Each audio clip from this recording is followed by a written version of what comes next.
Hi everyone, ciao tutti. So, after the 3 episodes of Cars, apparently, after the 3 episodes of parchment analysis, now I have to do critical note and high school stuff, of course. E certo, abbiamo fatto ben 3 puntate di analisi di pergamena, un frammento bello lungo. Adesso bisogna fare... È la solita trafila, no? Analisi di pergamena e testo incompleto. Nota critica e robe del liceo, multitraduzione e multiversione. Exactly, yeah, the next video is going to be multiversion, multitranslation. E infatti il prossimo video sarà proprio in multitraduzione. Ma oggi abbiamo tanta roba di cui parlare, vero? Yeah, we have motorcycles. Yeah, we have a lot of things to talk through today. First off, what did I do to this fragment in high school? So, of course, I had to do something with the text of the fragment. Choose one or the other set of supplements. I even came up with my own supplements of some parts. And then, of course, there's translations. The usual 3 translations. But there's also another thing. In fact, let me just check one thing because I'm not entirely sure. Because the thing that I was going to say is that there's actually a quotation by Athenaeus that goes into this fragment, completing 2 lines of a tercet. And I wanted to know if there's more of those. So I'll just ask Vogt about that. Quindi, no, cos'è che hai detto? Quindi cosa hai fatto al liceo su questo frammento? Beh, ovviamente c'è da dire qualcosa sul testo, perché un testo così bucato chiaramente ha bisogno di una scelta delle integrazioni. Addirittura dici che ti sei inventato qualche integrazione tu stesso, poi ce lo dirai meglio. Poi ci sono le solite 3 traduzioni, italiano, latino, inglese, di cui dovresti magari parlarci del metro. E poi dicevi che c'è una citazione di Ateneo che si inserisce in questo frammento, è quasi completa una terzina, no? E allora adesso andiamo a chiedere a Voigt se ci sono altre citazioni del genere che entrano in questo frammento, visto che non te lo ricordi. So while we look for this fragment in Voigt, the meter of this fragment is glyconic, glyconic, glyconic expanded with 2 dactyls, which of course was kept the same in Latin, and in English and Italian it was imitated by way of rhythm. So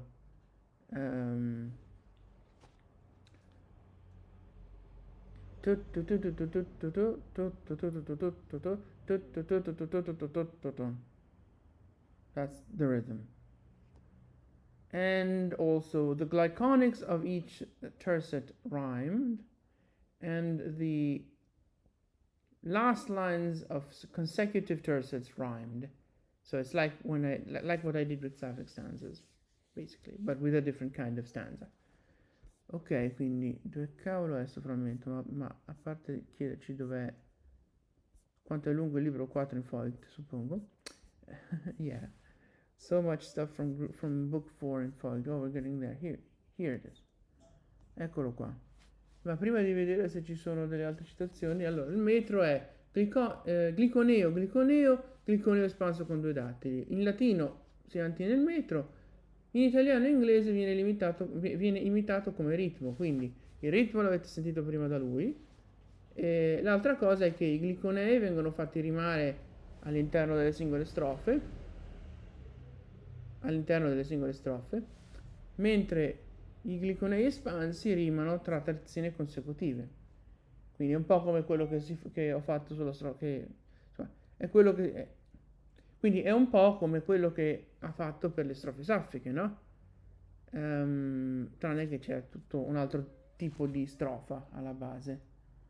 Fra l'altro, le strofe saffiche inizialmente manco c'avevano il ritmo giusto. L'abbiamo visto più volte questa cosa. Yeah, exactly. So Sapphic stanzas had an additional, besides having metrical differences in the original, they also had the fact that originally I didn't put the rhythm into them. I started doing that probably with the narrates fragment when I had, or I don't know. No, I think it was with Sappho 16, the re 16 version. Because I had 16, 16b, and then re 16. All because of, well, 16 and 16b were because of stanza 2 and 3. And re 16 was because of stanza 4 and was only based on what then turned out to be the correct text, essentially. I already talked about that though. And with that text, I did the Italian with the rhythm and the English without the rhythm for some reason. I think that's what happened. Or maybe it was really the narrates fragment. I don't know. It was definitely, I'm pretty sure it was no earlier than the Christmas holidays 2010. Probably early 2011 was the starting point actually. Quindi questa cosa del fare il ritmo delle strofe saffiche è arrivata appunto più tardi. Tu dici o con il frammento Ri 16, perché del 16 avevi 16, 16b, e poi è arrivato il Ri 16 perché hai trovato in Sappho Poemas, che citeremo anche oggi, il nuovo completamento della strofa 4, mentre 16 e 16b differivano per la strofa 2 e 3. E tu dici o è quello o è il frammento delle Nereidi che per la prima volta ha avuto il ritmo. Ma scusami, ma le Nereidi era tutto col ritmo? Sì, sì. E Re 16 comunque aveva ritmato solo l'italiano, l'inglese ritmato è arrivato più tardi. Yeah, the rhythmic English for Re 16 came later. But back on track. So Voigt, tell me. 1, 2, and 3?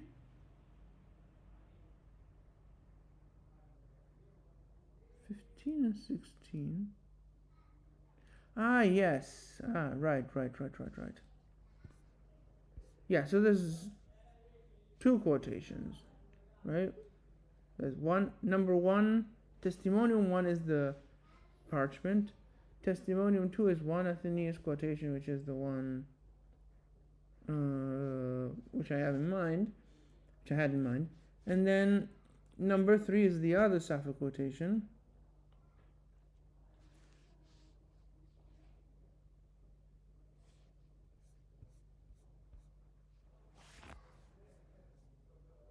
Yeah.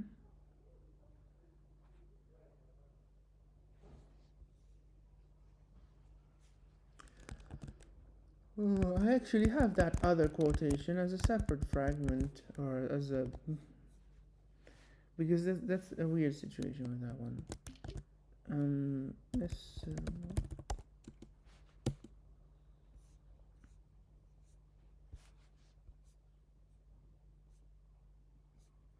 I guess yeah, it's this guy.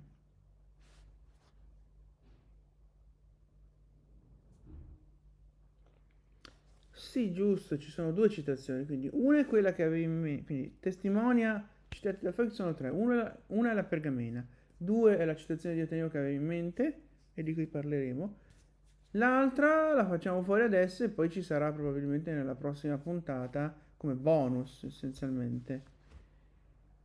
Praticamente è una citazione di Ateneo in cui Ateneo dice Saffo menziona insieme l'unguento costoso e quello regale, dicendo così, costoso e regale. Ora, regale basileion, ok, ma che brenteos, voglia dire costoso è discutibile, nel senso che alla fine mi è venuto fuori in qualche modo che vuol dire floreale invece che costoso. Mm.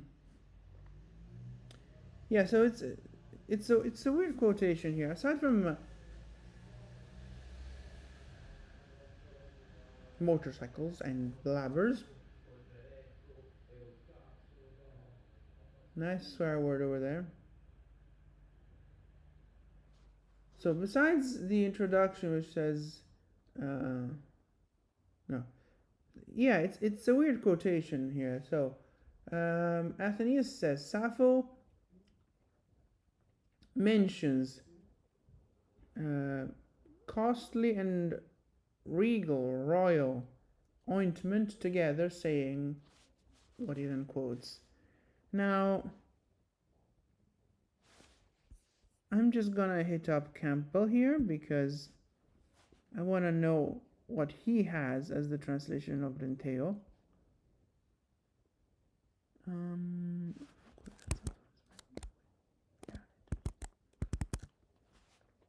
Because I somehow ended up translating it as costly back or expensive back in the day, but then somehow now I think it means floral, flower essence essentially. So that must have been due to that article, like rereading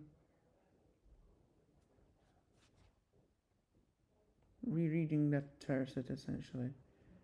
But let me just hit up Campbell here over here. Ok, quindi andiamo a vedere cosa fa Campbell con quel Brenteo. Dunque,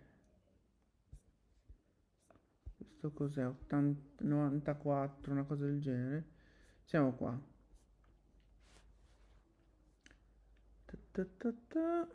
Flowery perfume fit for a queen. For a queen, huh? I suppose.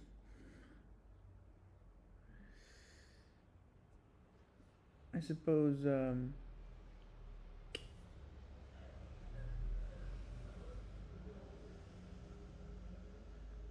regal covers both.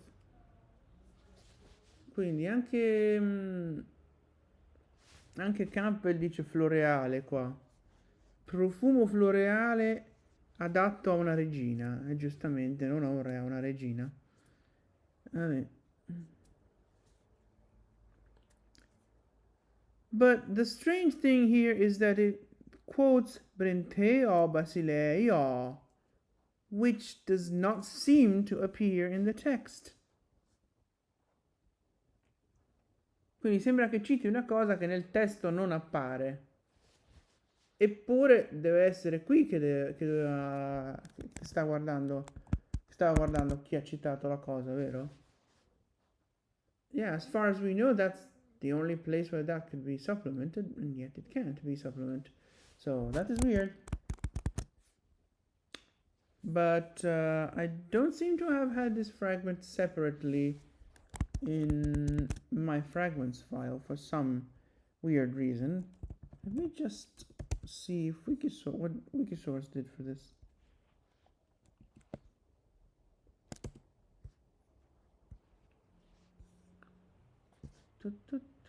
So if I go look for Brenteo, yeah, for some reason, now wait a second, it doesn't even have that one. Really? What is your 46 now?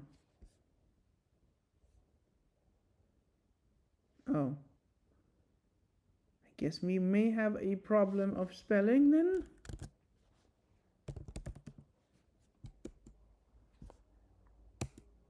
I doubt there's any other way that they could conceivably spell Basileo, but the Basil of Basileo. So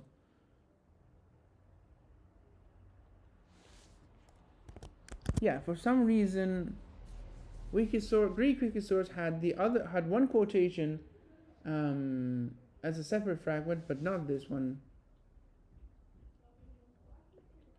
See, parecchio strano quello che fa Wikisource con queste cose. Cioè, la citazione di cui dobbiamo parlare dopo ce l'ha come frammento separato e poi la mette anche dentro il frammento della pergamena. Invece quest'altra qui con l'unguento non la tiene separata. Boh. Boh. Comunque questa è la situazione, quindi abbiamo queste tre fonti, diciamo, che poi non è che ci dicano molto, che poi questa seconda qui non è che ci dica molto, perché oddio, forse aiuta la lettura in qualche modo. Vabbè, poi ne riparliamo, ma andiamo a vedere un po' la storia delle cose al liceo. Ok, so the three translations of high school, which happen to all be bad translations, so we're gonna have a lot of commenting to do. Tutte traduzioni cattive. Ottimo lavoro, me liceale. Yeah, really a great job, me, high school me. But the Latin, so the Latin, what seems to have happened is that at some point between July the 25th and August the 16th, I just flipped the pages of my printout of my fragments file. I saw this title and randomly translated it into Latin as Ac mori quine ex hio. That appears in the 16th of August file of the fragments, and that's all we have up till then of the fragment. And then that changes because by the time we get to the 21st of August file, it's suddenly mortuus equinexio.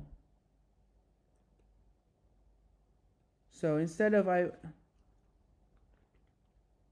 I wish to die, it's I wish to have died,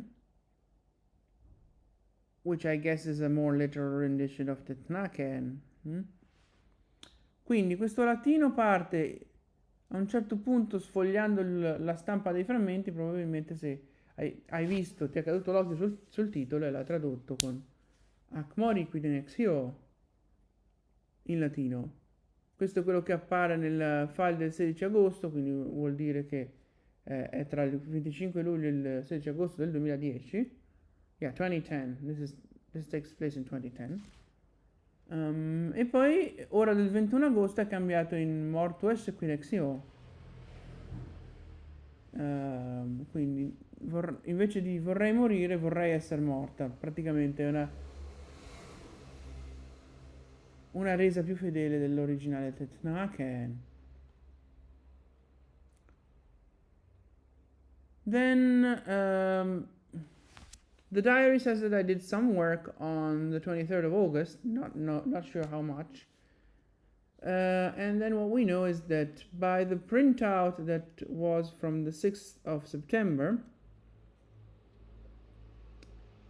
we have 3 lines translated and then we have 5 lines manuscripted on there. So the 3 lines are done within then, and the 5 lines are done within the next episode of the series of records of Sappho in high school, which happens to be the November the which happens to be the November the 2nd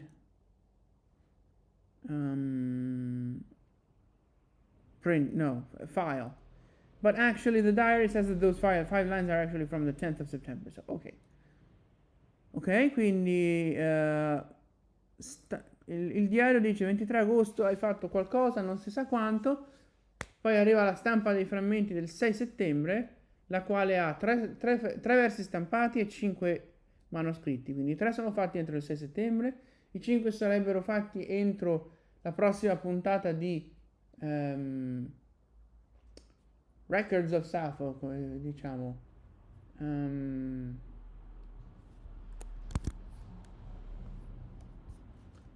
Record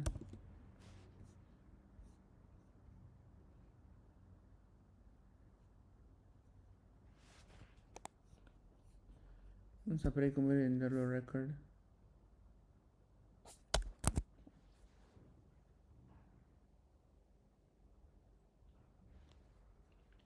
Archivi, insomma, diciamo pure archivi di Saffo liceale, che in questo caso sarebbe il file del 2 novembre, e invece no, c'è il diario che dice che questi versi sono del 10 settembre.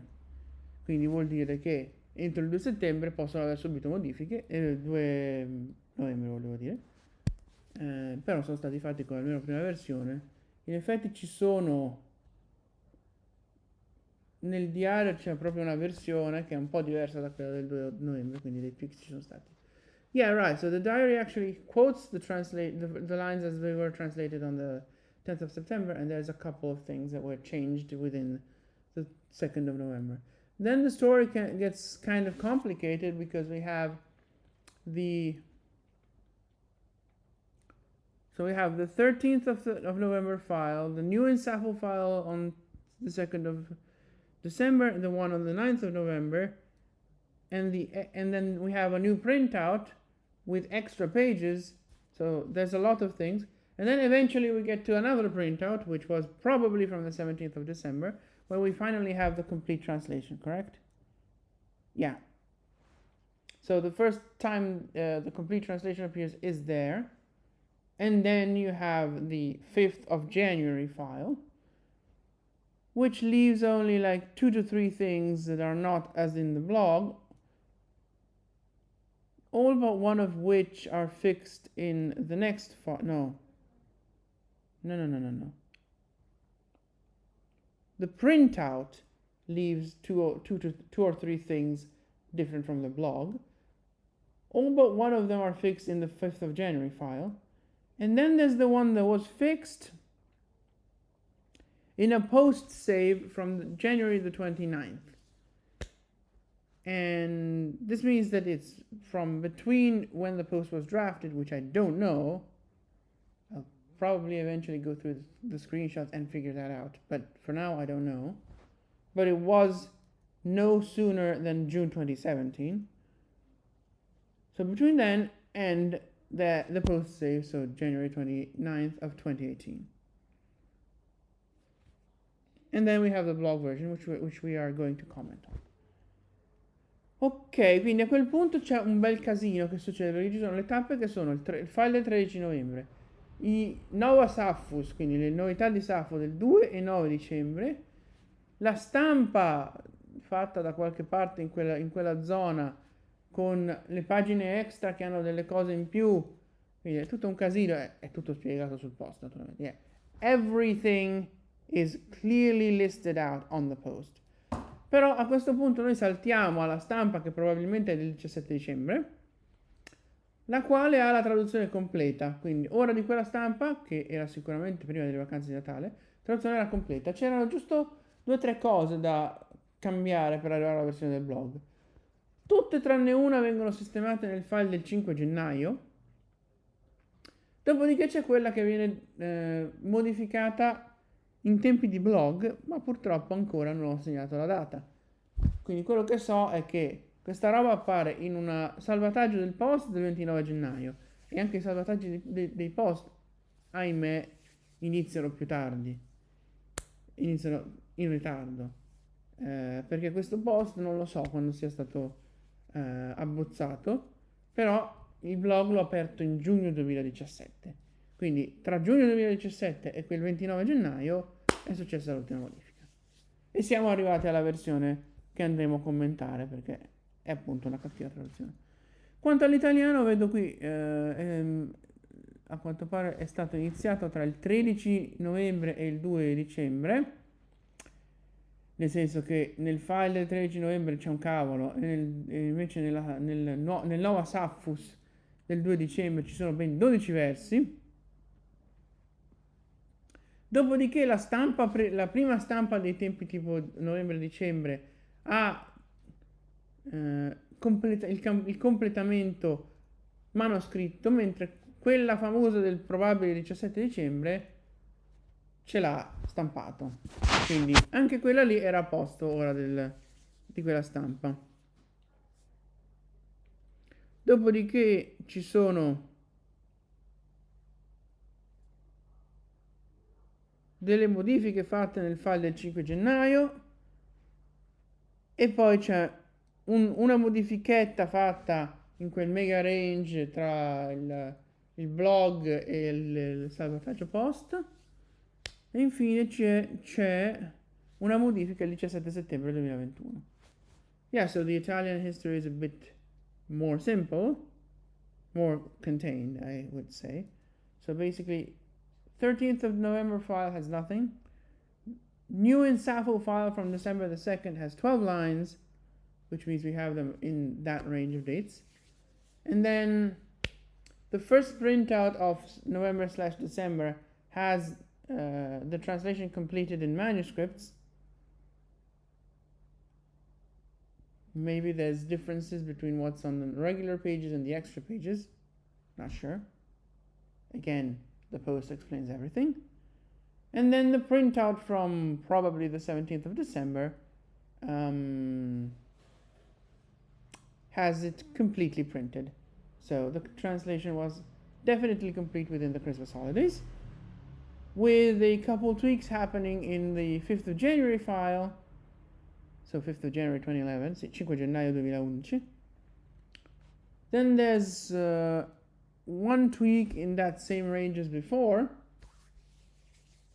And finally, one tweak on the 17th of September 2021.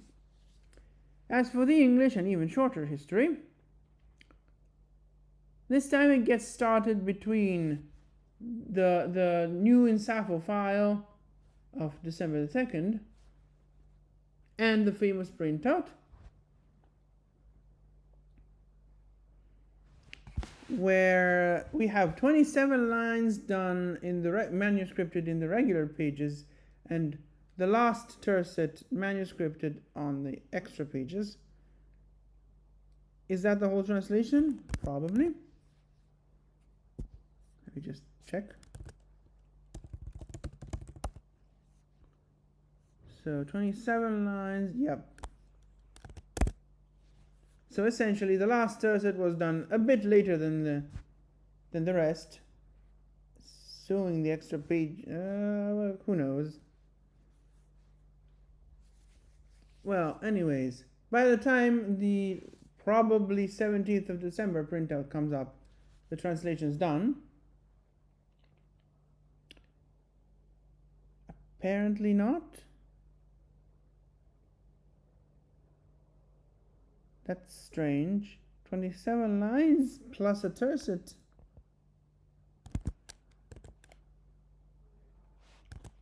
Okay, let me just see this printout real quick. We're talking SP4.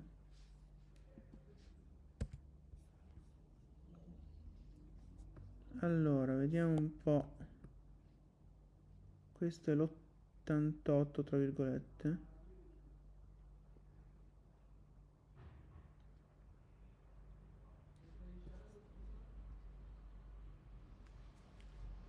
Okay, so Titnaken, please go forward, please go forward. Okay, why don't I have the option to go forward?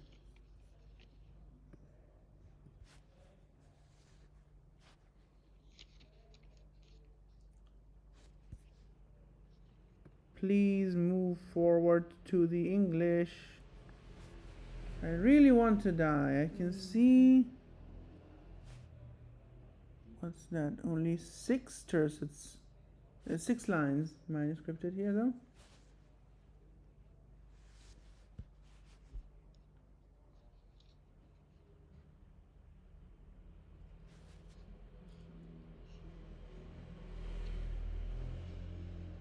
Yeah, there's only 6 lines manuscripted here on the regular pages.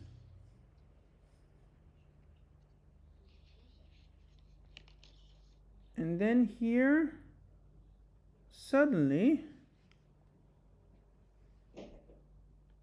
where are these extra pages? Okay, here we go. So here suddenly we see a bunch of stuff appearing printed.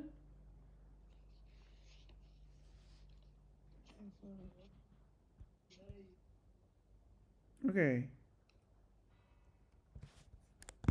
So what actually happens is that this first printout has on the regular pages 2 tercets of English, And then the extra pages almost complete the translation. These extra pages are probably from a new in Saffo, like maybe the 9th of December thing. And then there's only the last tercet missing, which is written, which is manuscripted on the extra pages. Ok, quindi l'inglese parte dopo il Nova Saffos del 2 dicembre, sempre 2010. Nella stampa numero 1 di quei tempi lì, di quei mesi lì, ci sono 2 terzine manoscritte, poi nelle pagine extra compaiono stampate quasi tutte le terzine, tranne l'ultima, che viene manoscritta sulle pagine extra. Dopodiché, ora che arriviamo alla stampa dopo, la traduzione è completa. Quindi entro le vacanze di Natale, probabilmente entro il 17 di dicembre, la traduzione era completa.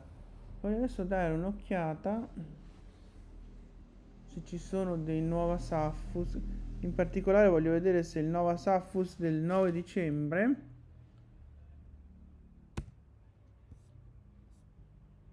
no.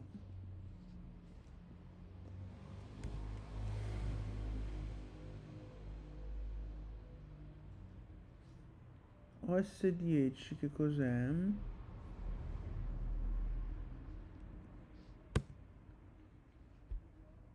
Saffus no, questo è altra roba. No, quindi non c'è, a quanto pare non c'è un Nova Saffus che abbia sta traduzione, quindi questa deve essere stata fatta direttamente al computer o qualcosa del genere, dopodiché ho stampato semplicemente la pagina in più, la pagina del file, no? Yeah, so what seems to have happened here is that this lot of translation was just done straight into the computer, and then I printed out the pages from the file to add into the printout of the file. But enough about history.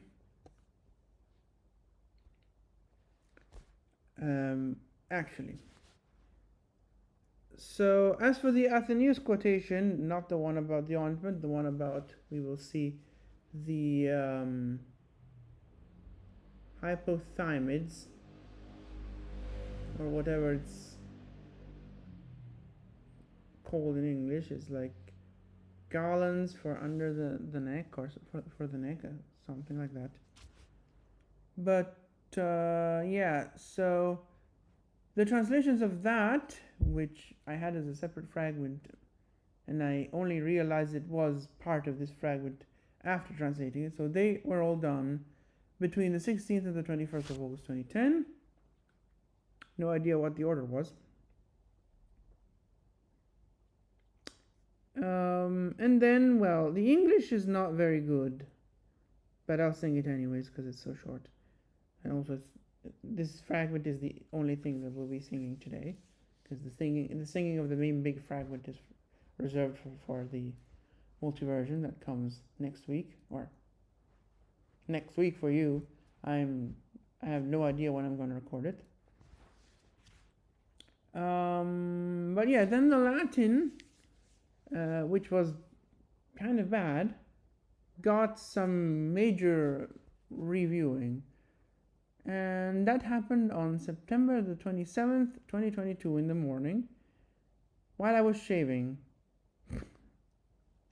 Because you can do translations wherever you want, assuming you know the originals by heart and know what they mean. You can literally do a translation under the shower. True story, by the way. That actually happened back in high school. Diary can attest that. Ok, quindi le traduzioni di quella citazione di Ateneo che è rimasta come frammento separata in Wikisource, e quindi noi l'abbiamo trovata molto prima di lavorare sul frammento grosso della pergamena. Quelle traduzioni lì sono tutte di tra il 16 agosto e il 21 agosto 2010. L'italiano ce lo teniamo com'è e lo cantiamo alla fine. L'inglese non è un granché, però lo cantiamo lo stesso. Il latino invece non cantiamo quella del liceo, cantiamo un remake, perché ci sono stati un po' di revisioni di questa cosa, e la storia di queste revisioni parte in modo un po' divertente probabilmente, il 27 settembre 2022 di mattina mentre mi facevo la barba, perché le traduzioni si possono fare ovunque. Com'è che erano quei versi?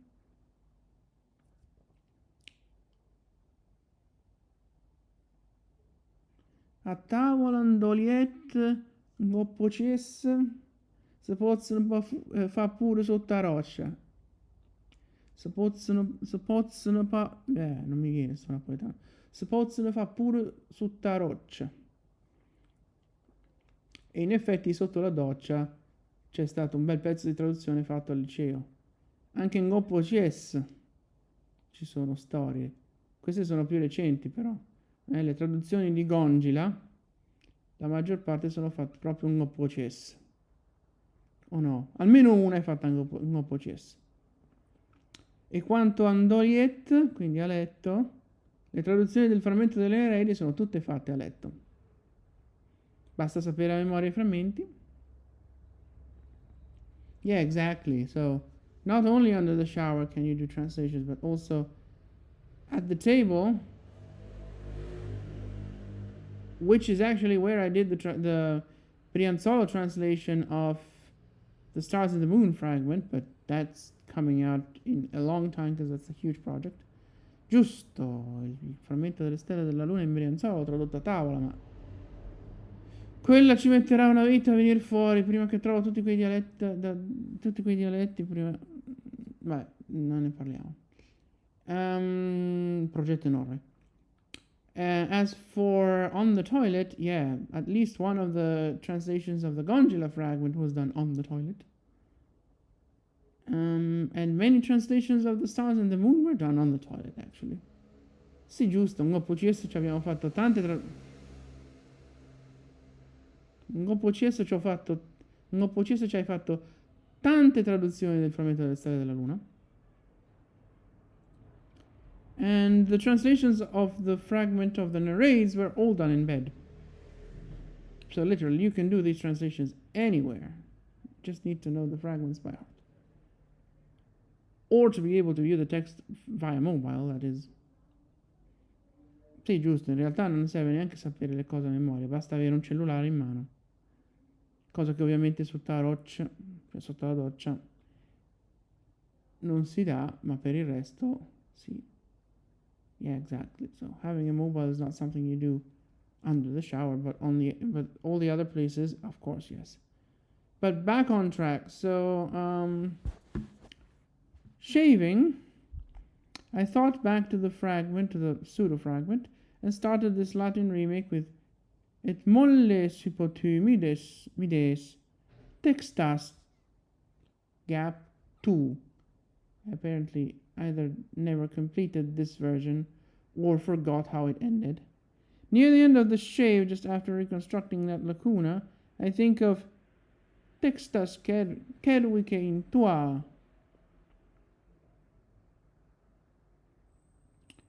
Quindi abbiamo sentito due versioni, la prima è che è stata fatta da un buco, e poi verso la fine della barba hai pensato alla seconda, che però anche questa qui ha una parte ricostruita, a quanto pare, il cervice in tua.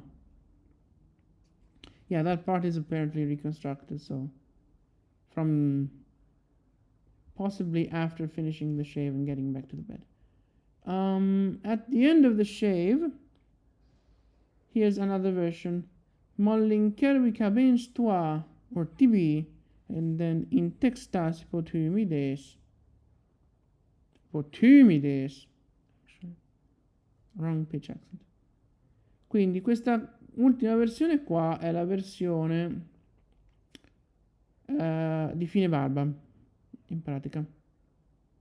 Il problema è che non è cerviche, è cerviche.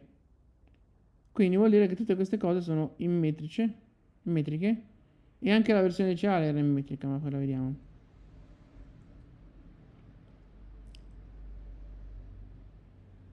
In cerviche molle tua,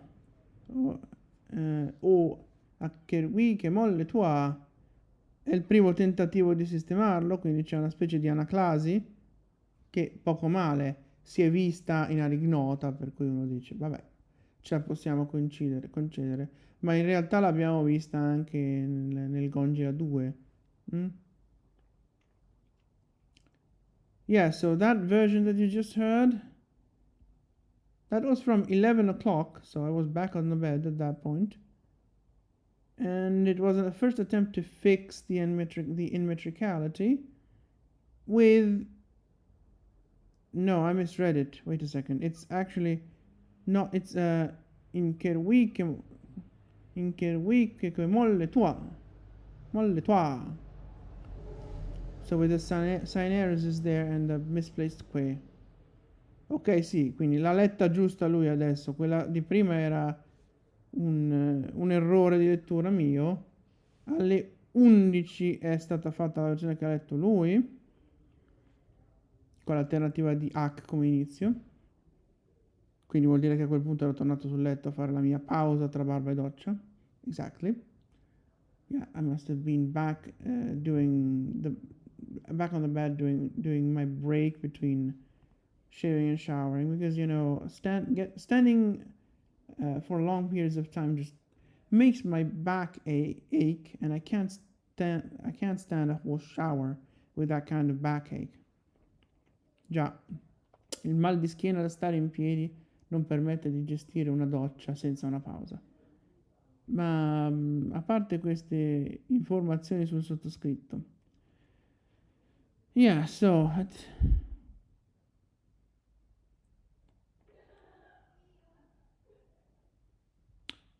okay, and then there's a final attempt, which is from 1102.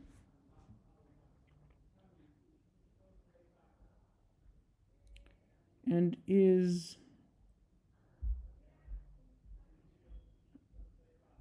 incervique que molla bens in textas tumides. Quindi questa è la versione finale delle 11:02, tranne che poi in realtà non è la finale, ma perché poi ci sei tornato ancora l'1 ottobre 2022 alle 12:05, aggiungendo queste cose al post. Prima di tutto pensi a Kerwikenque tu induens. No. Kerwikenque tu induens. Kerwikenque tu induens.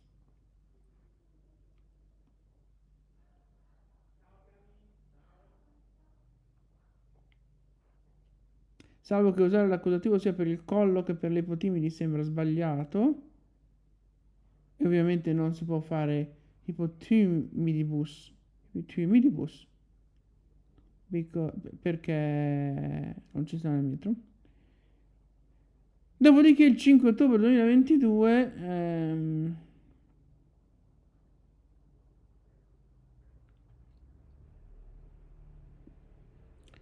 incervique tua erant in textae hypotimides. Questo è alle 10:24, poi incervique aderant tua 22:55 e alle 22:55 sempre arriva la versione finale.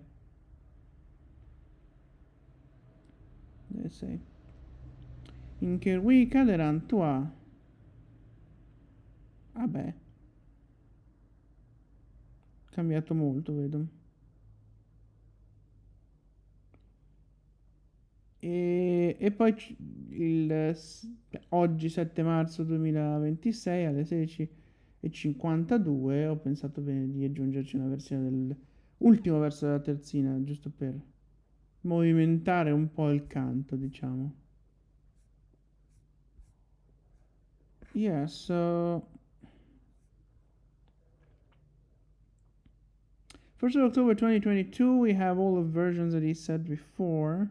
No, we have the 1205 version that we can which was thought up while adding the new stuff to the post, but using the accusative for both the neck and the hypothymids doesn't seem right. And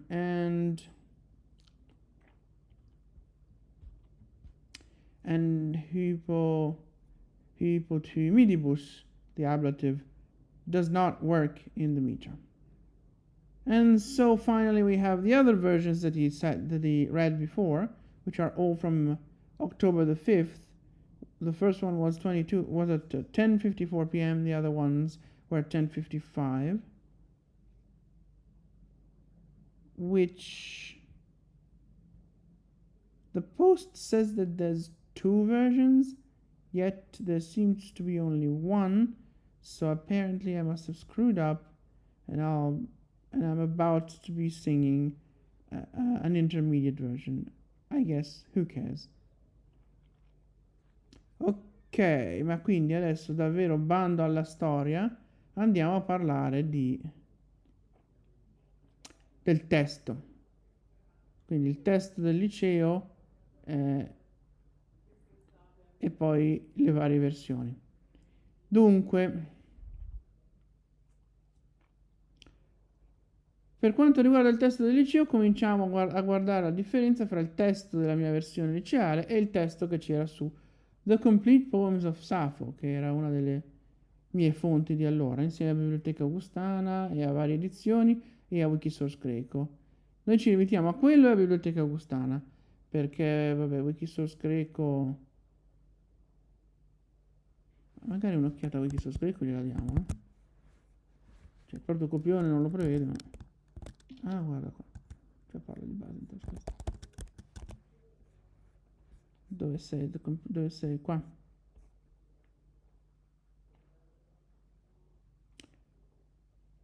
Panoto, cazzo per te, man.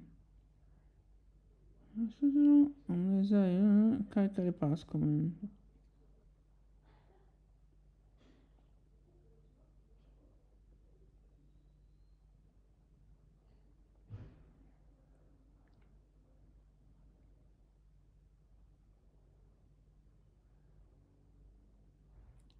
Vabbè, d'accordo.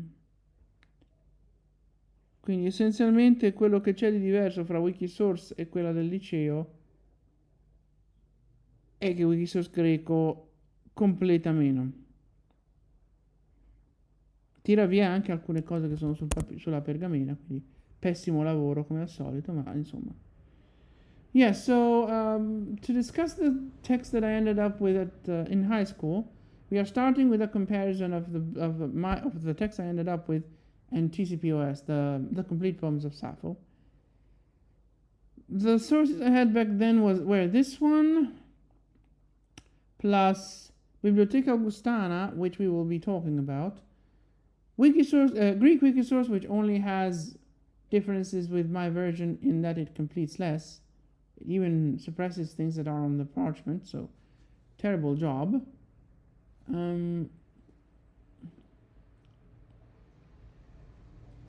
Then there's a couple editions, but we will not be getting into that, otherwise we would be here until dawn.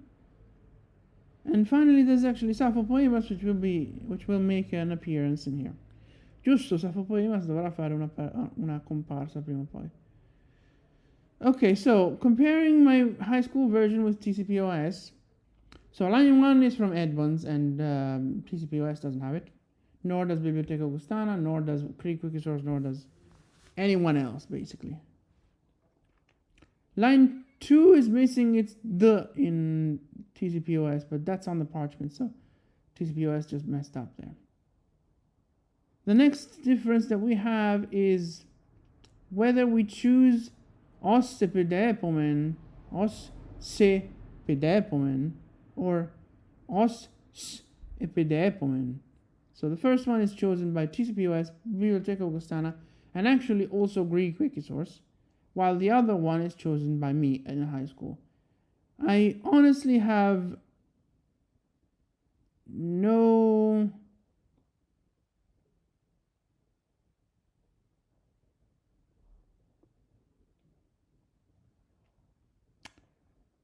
I don't know why I made that choice, but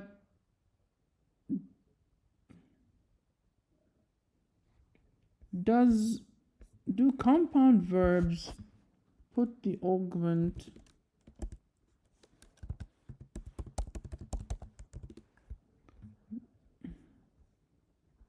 no, it's metaprasa, not not imitaprasa. So I messed up back then. Maybe I thought it was a present tense, but yeah, I messed up. It should. TCPOS and company are absolutely right in that.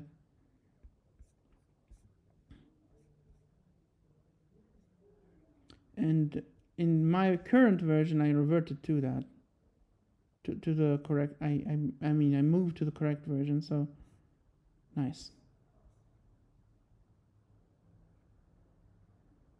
Curiously enough, Edmonds also messes up. Ok, quindi ricapitolando, il verso 1, vabbè, quello è una roba di Edmonds che ho preso io per avere il completamento, e né Biblioteca Augustana, né Wikisource, né TCPOS, né nessuno completa in quel modo o in un qualunque modo. In effetti anche il fatto di vedere una lettera lì della pergamena, la maggior parte delle fonti non ha niente. Yeah, even reading the parchment, like most of my sources don't have any trace of letter in that wannabe first line. So. Comunque, poi verso 2, The Complete Poems of Sappho ha cannato perché si è dimenticato il deve essere tetna, che è dado, non so come enfatizzarlo, ma dadolo, stelo.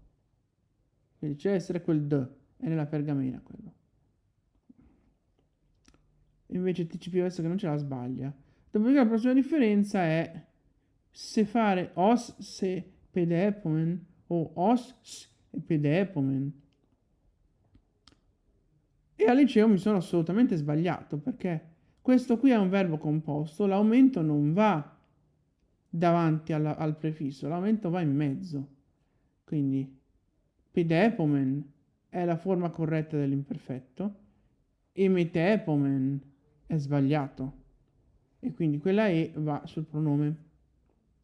Qui forse sono stato traviato da Edmonds, che fa lo stesso errore, correggendo anche mettendo t al posto di s, curiosamente.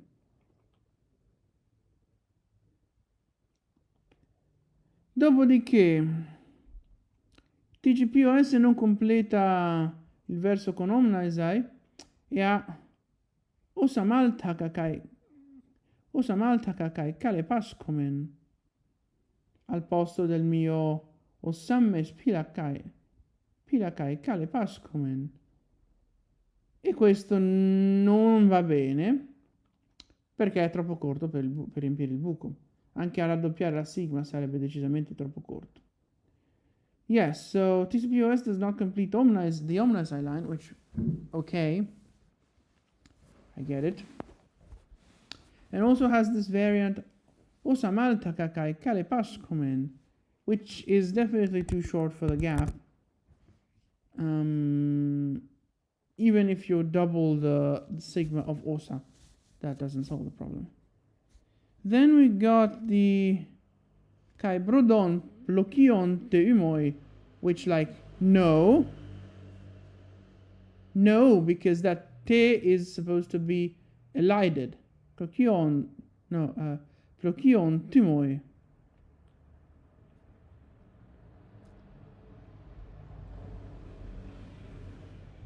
As for plokion, I don't really see how it would fit in there. One at this point is expecting a list of flowers, so brodon, and then there was ion in the previous line. So here crokion, crocuses, would make more sense. The only way to kind of possibly make sense of this is to read plokion as an adjective,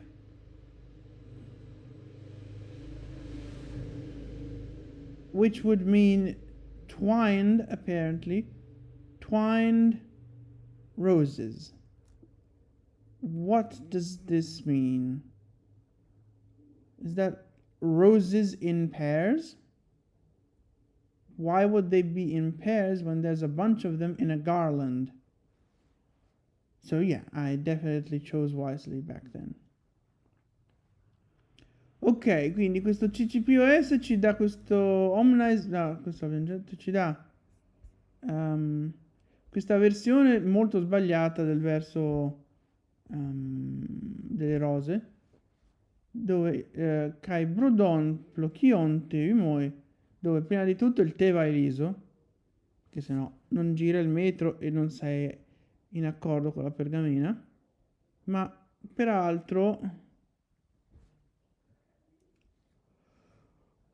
quel Plochion, uno qui si sta aspettando una lista di fiori, ha trovato le viole il verso prima, le rose, Brodon, appena prima, quindi uno magari ci mette Crochion, i crochi, ghirlande di viole, rose, crochi, fiori a caso, mettici anche i loti magari, a quello ci torniamo.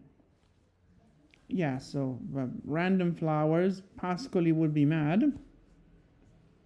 And maybe put loti in there as well, just for the heck of it, but we'll come back to this joke. Sì, giusto, Pascoli sarebbe arrabbiato di questa ghirlanda di rose e viole. Le rose e le viole non fioriscono insieme. Mettici le viole a ciocche. Chissà come si dice viola a ciocca in greco, ma anche in inglese. Come si dice viola a ciocca in inglese?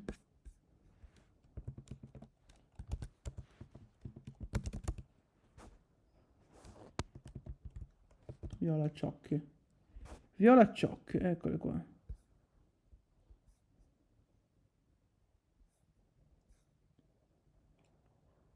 Wallflower. So yeah, Pascoli would say that roses and violets do not flower at the same time. Instead of violets, you should put in wallflowers. But Pascoli naturalism aside,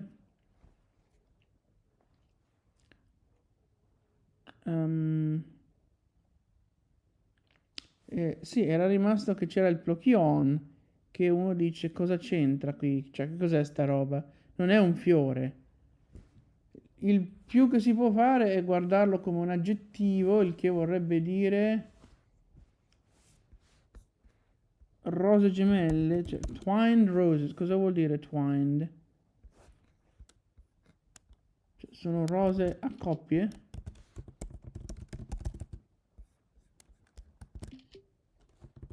Come lo traduce Google? Rose intrecciate?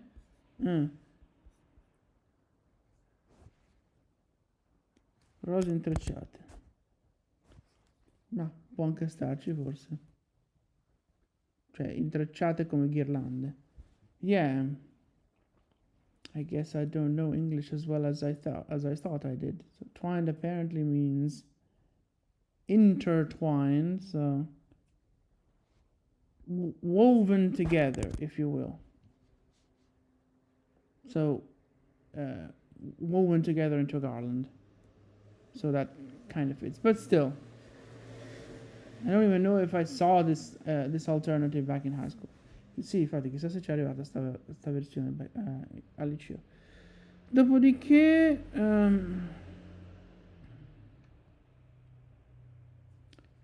Dopodiché abbiamo quel gap dove siamo finiti per prendere la soluzione di Edmonds Kaplokon, dove il testo iniziale è Karai Soi, e poi vediamo perché gli sembrava il migliore, mentre invece TCPOS ha Kaneto, quindi un altro fiore.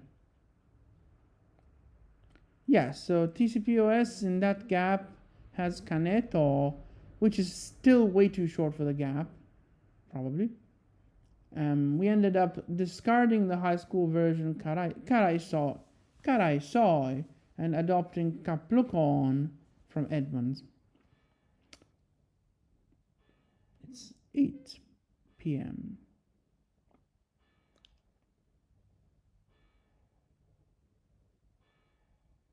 So what was the plan for today? Oh yeah, I have the patty ready. I have tomatoes, and I have pasta to cook. Okay. Carai soy. Sì, quindi quella versione di CPOS, così come quella liceale, sono troppo corte per riempire quel buco. Infatti per questo motivo che abbiamo abbandonato il testo liceale su questo verso. Poi ci sono un paio di dettagli che sono la scelta tra amp e la scelta fra pepoem e nice e pepoem e nice con due mu nella terzina successiva, dove uno dice amp ha quasi l'aria di essere un'invenzione del Berk per quanto mi riguarda, salvo che a quanto pare la forma ampi in eolico è attestata, io non l'ho mai vista, non lo so, e quanto a uno o due mu proprio non ne ho idea. Yes, so amp with phi or amp with pi for the elided form of ampi, which means around. Amp with pi would almost seem to be an invention of Burke, except apparently that form in the unelided form is actually attested in Aeolic. So says Wiktionary. I don't know. And as for the choice between 2 or 1 mu in Pepoem Minis, I really don't know, but one should probably follow the parchment on that, sis. And the parchment appears to have 2 mus, so 2 mus it is. Sì, giusto, a quel punto uno si segue il pergamena, che ha 2 mu, quindi 2 mu si ha. Dopodiché il finale di TCPOS ve lo metto a schermo.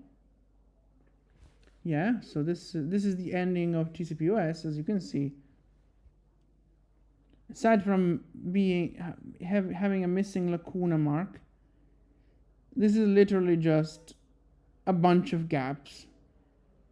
The critical notation in this is pretty sloppy. Sì, la notazione critica qui è piuttosto trascurata. Manca una indicazione di lacuna e mancano un po' di indicazioni di integrazioni, però diciamo che è quello che avevo al liceo meno un po' di buchi. Ok, allora adesso discutiamo biblioteca augustana e poi più o meno abbiamo spiegato come siamo arrivati al testo, abbiamo un pezzo di nota paracritica da leggere, dopodiché vado a cena perché sono le 8:05. Yeah, so we now have a look at Bibliotheca Augustana's text.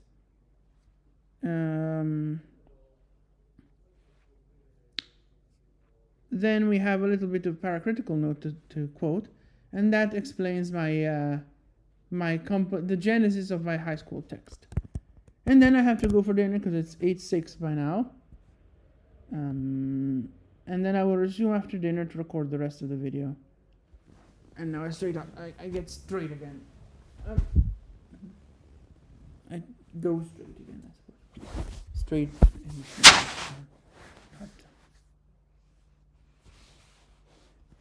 You just saw me going straight anyways.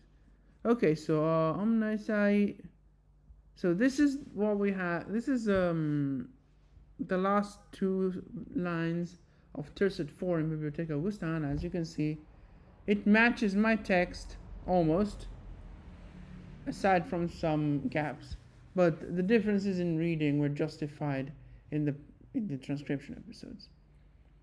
Ok, quindi questo è quello che è la Biblioteca Augustana. Io avevo questa roba qui, io sono arrivato ad avere questa roba qui, Biblioteca Augustana, io, e queste differenze di lettura sono spiegate nella puntata di trascrizione. Quanto alla terzina successiva, a parte che lascia un Kai e un buco, che è dove io avevo messo i lotti, fra l'altro, quel buco, per poi arrivare a Edmonds. La differenza principale è che lui ha il plochion come TCPOS. Yeah, right, so the main difference here, aside from the lacuna in the last stanza, so this is the Biblioteca Augustana text. As you can see, the last line has Kai and then a gap, which is where I put the loti in an earlier revision of my current text, before I found the Edmonds idea. But yeah, the main difference is that Biblioteca Augustana has the Procyon. Then Biblioteca Augustana here just it has amp with pi or phi, and it has eraton, so it's just my text, aside from the amp and the single mu in poema nice. Ok, sì, quindi la terzina successiva è quello che avevo al liceo, meno che lui ha amp al posto di amp, quindi Φ al posto di P, e una sola mu in poema nice. Dopodiché la terzina dopo è ancora uguale a me. La terzina ancora dopo è uguale a me, tranne che gli manca qualche cosa che ha lasciato bucata. Uguale a me liceale, che poi ho scartato per motivi di buchi, che poi ricorderemo.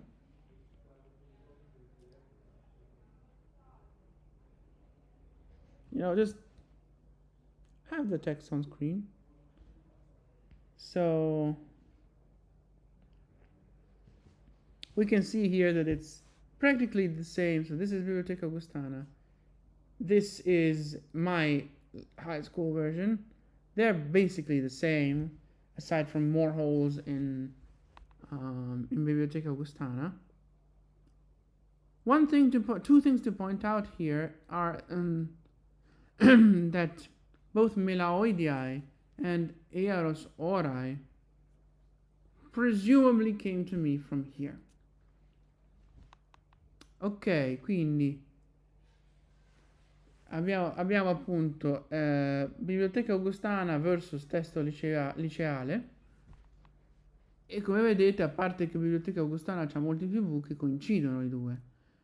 Notare che sia l'idea di Melaoidii che quella di Earos Orai probabilmente mi sono arrivate da lì. Dopodiché io ho fatto di Orai un accusativo Orais, però vabbè. Yeah, right, so the high school text actually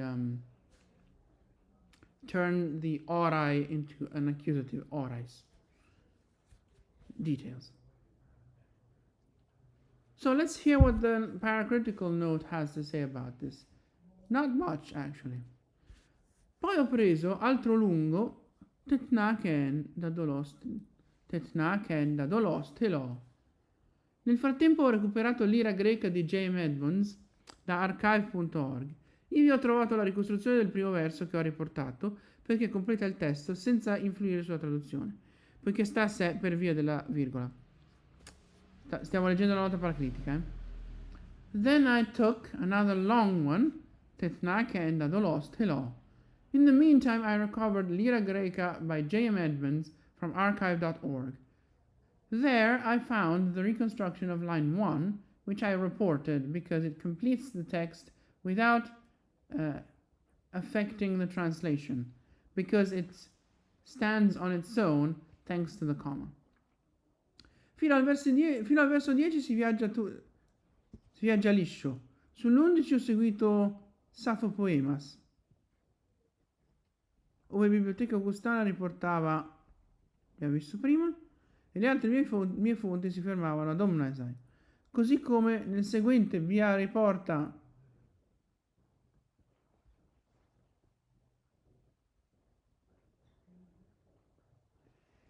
questo, e le altre fonti riportano solo dal Kai in poi. Up until line 10, we travel smoothly. Everything goes smooth. On line 11, I followed Saffo Poemas, where Biblioteca Augustana had, and my other sources stopped at Omnesai. Apparently, I didn't look at Edmonds too well. Surprised to see Saffo Poemas showing up for this line. Sì, anche io sono sorpreso di vedere Saffo Poemas citato per questo verso che è di Edmonds. E anche per quello dopo. So slide 11, I followed Saffo Poemas, as well as, just like in the next one, BA, Biblioteca Augustana, reports, and my other sources only report from Kai on, which is not true about Edmonds, although it might be true about Campbell. Let me see Campbell.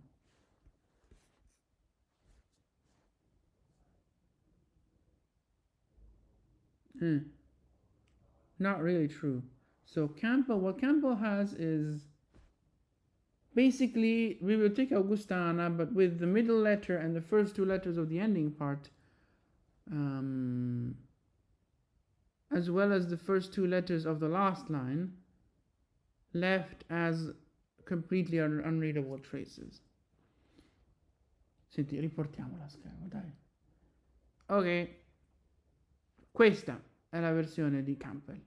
Quindi, come vedete, non è del tutto vero che le mie altre fonti non avevano che l'Omna Esai e il Kai Kalepascomen.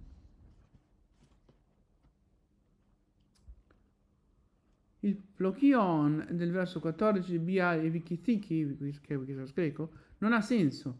Meglio il crochion di ogni altra fonte. Kai paremoi, Vikithiki Bia, Vikithiki. Poi Bia, Kai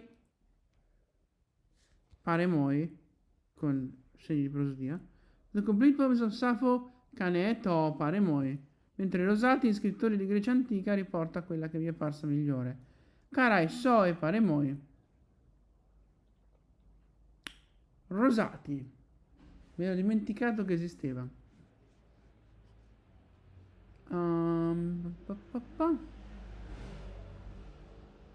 The plochion of line 14 of BA, Biblioteca Augustana, and Vikithiki, Greek Wikisource, makes no sense. The crochion of every other source of mine is better. We have Greek Wikisource, then we have Biblioteca Augustana, which adds prosody marks, and then, as we said before, we have the complete poems of Sappho, Cane e To paremoi. Whereas, and I resume quoting, whereas Rosati, in Scrittori di Grecia Antica, Writers of Ancient Greece, reports the version that seemed the best to me. Carai soi paremoi. I had forgotten that this was among my sources, and I'm surprised. And well, apparently it appears here. It's funny how all of these were. No. It's funny how some of these were actually in Edmonds, and I explicitly mentioned Edmonds at the beginning of this extract, and then they did not come to me from Edmonds. Strange. Sì, è molto strano come l'estratto di nota paracritica si apre menzionando Edmonds, ma poi ci sono queste cose che sono di Edmonds e non arrivano da Edmonds, secondo l'estratto. Non il Carai Sol, però. 2-6. Fidarsi di chi cita Brenteoi, Basilei, Oit e colmare con Callicomon, Carà la lacuna al verso 21, come Saffo Poemas, mi è parso peggiore che seguire Biblioteca Augustana, anche perché ho un vago ricordo di qualcosa che diceva che ci si aggiungeva tutto il corpo, oltre che la testa. Comunque, libero di scegliere. Io ho seguito Biblioteca Augustana fino al verso 24. Fino al verso 24 ho seguito TCPOS, non Edmonds, perché non rispettava le poche lettere che BA riporta come provenienti dal manoscritto, papiro, codice, vatte la pesca, quel che l'è, che ci fornisce questo poema. Trusting whoever quotes Benteoi Basileioi and filling the lacuna at in line 21 with Callicomon Cara, as Sappho Poemas does, seemed to me worse than following BA, Biblioteca Augustana, also because I have a vague memory of reading something that said that one anointed their whole body, not just the head. Anyway, free to choose. I followed Bibliotheca Augustana. Up until line 24, I followed TCPOS, not Edmonds, because it did not respect the few letters that BA reported as coming from the manuscript / codex / papyrus / go figure. Let's see what la pesca in inglese.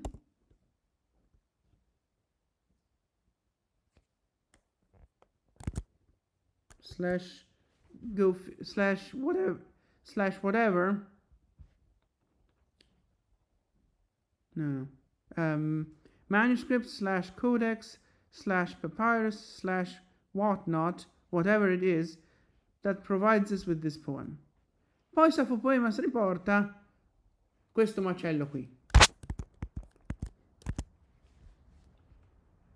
Oh yeah, Saffo Poemas is a terrible source, full of corruption. In questo modo, oltre ai consueti errori di a capo fatti sull'onda del verso libre delle traduzioni, che non hanno schemi di sillabe ma sono prosa con a capo casuali, abbiamo cote per cote, che è crasi per kai ote, logos fuori posto che pare essere errore per lopos, a giudicare dalla traduzione, tron per iron, già altrove visto, come pat per pai nell'inno d'Afrodite, verso 2, e altri esempi che non ricordo, l'incomprensibile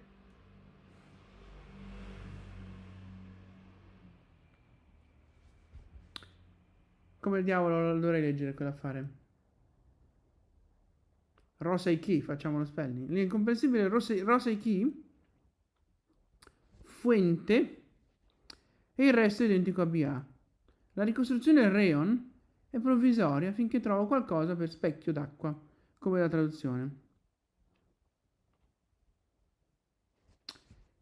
In this way, besides the usual line-breaking errors made inspired by the verso libre, free verse of the translation, which does not have a syllable scheme, but is just prose with random line breaks, we have kote instead of kote, crazes for kai ote.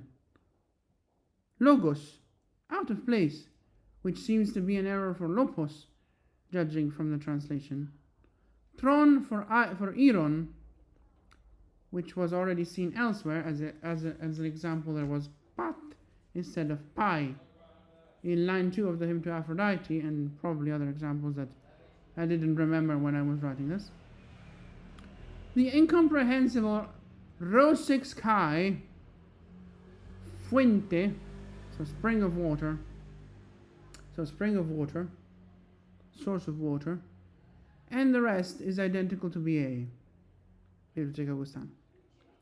The reconstruction Reon is provisional until I find something for body of water, as the translation would suggest.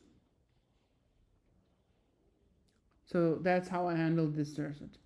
As for the other tercet, my own completions. Già, quindi questa terzina è stata trattata correggendo Saffo Poemas, l'altra è stata completata da me. Quanto ai completamenti introdotti da me sulla versione BA dei versi 28-30, erano per poter fare una traduzione in poesia e per un tentativo dilettante di completare il testo. Il ritmo leggermente arduo mi è venuto bene e non ho commenti da spendervi. Lo schema rimico è ben visibile. As for the completions introduced by me onto the Bibliotheca Augustana version of lines 28 to 30, they were just to be able to make a poetry translation and for an amateurish attempt at completing the text. The rhythm, slightly arduous, came out well. That is, I managed it pretty well. And I have no comments about it. The rhyme scheme is clearly visible. Okay, one last thing actually before we go to dinner. So the post on my blog closes off with the following paragraph. The last thing to note is that in Fogt's critical note to line 19, there is a suggestion of Decoman or Rudon at line end. And that made me think of Brenteo, Decoman, Kalan as a possibility, which does have to expunge some letters at the end, but whatever. And apparently this, as a possibility, which fits the with the traces in the papyrus parchment. I can't do that here because of the translations, but I will adopt this reading for the all Sappho posts. So the end result of that was Brenteo, Decoman, Kalan, which is given as an alternate high school version, the posterius version in the editions. Quindi ultima cosa, la prendiamo dal post, dice l'ultima cosa, chiudendo il post, cioè il post si chiude con questo paragrafo. L'ultima cosa da notare è che nella nota critica di Voigt al verso 19 c'è un suggerimento per Decoman o Rudon alla fine del verso. Secondo me quel O non ci stava. Yeah, I think that or is supposed to not be there, so the suggestion is Decoman, Rudon. A fine verso. E questo mi ha fatto pensare a Brenteo, Decoman, Kalan, con un po' di lettere spunte, come possibilità, la quale combacia, concorda con le tracce nel papiro, nella pergamena, tesoro di un posto. Non posso farlo qui per colpa delle traduzioni, ma adotterò questa lettura per i post di tutto Saffo. Quindi Brenteo, Decoman, Kalan, la versione posterior nelle edizioni, messa insieme al liceale. Ma in realtà c'è un'altra cosa da dire, perché quell'opus in realtà e quel Rosei Key sembra che siano opera di Edmonds. Il problema è che Edmonds aveva Chorus e Roa, non quelle schifezze là. Quindi a quanto pare l'OCR ha fatto il disastro su Logos, su Chorus anzi, e per il resto stendiamo un velo pietoso. Yeah, so Voigt actually cites Edmonds as proposing not Logos, not Lopus, but Chorus. So that's probably Sappho Poemas' inspiration. And oh my OCR, what a disaster.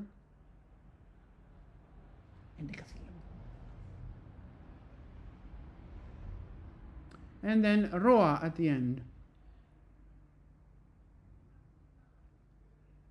The post actually said that there's an apparent double underdotted nu at the end of that line, which kind of points better to Reon. Già, il post aggiunge che c'è un'apparente nu super incerta a fine verso che potrebbe puntare verso Reon. Un argomento debole, dice il blog. Yeah, it says that it's a weak argument. Okay, and now the next, so a little bit of planning of the episode. We have, first of all, the bad station reviews, so we finished the high school stuff. Then we have the text comparisons between the various versions on the anthology, on the Italian edition, which also tells you what I'm going to be singing in the next episode. And then we have to review a couple translations of the little quotation, and then we sing that quotation and some translations. Ok, quindi un piano del resto della puntata è: prima dobbiamo fare i confronti tra i vari testi dell'edizione di Saffo di Metrica Barbara. No.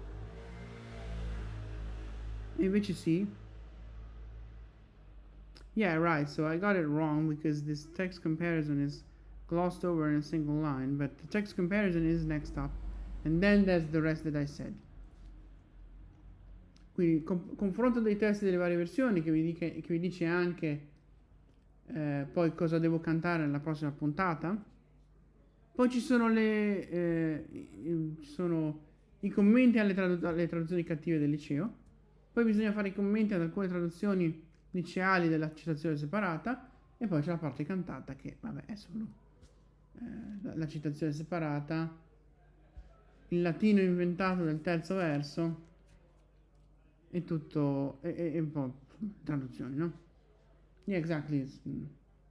We'll get back to that anyways, to that extra Latin line. Okay, so stop here and resume after dinner. Ok, quindi ci ritroviamo dopo cena.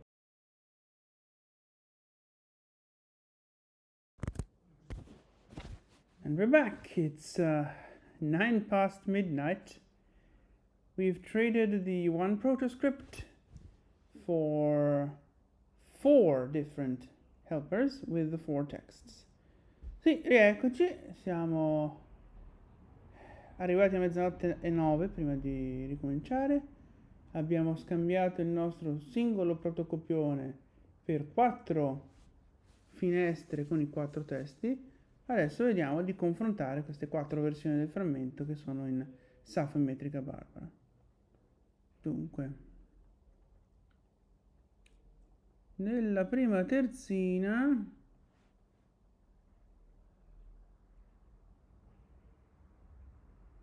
notazioni critiche a parte, le differenze sono il primo verso che manca nel tedeschi ed è uguale in tutte le altre, e la correzione su Katelippanen che Edmonds non fa. Vai a saperlo se bisogna farla. Maybe, I don't know, Greek word study tool has something to say about it? Apparently the verb lipano doesn't exist, so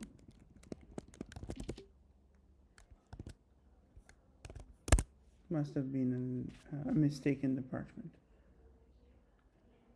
But yeah, so in the first tercet there's only 2 elements of variation. One is that line 1 is not present in Tedeschi because I mean the 4 versions are mine from high school, Edmonds, and Tedeschi. So 2 are mine, and those 2 have taken the first line from Edmonds, so no wonder that the only one missing, line 1, is Tedeschi. The other element of variation is that for some reason Edmonds is the only one who does not fix Katelippanen to Katelimpanen. And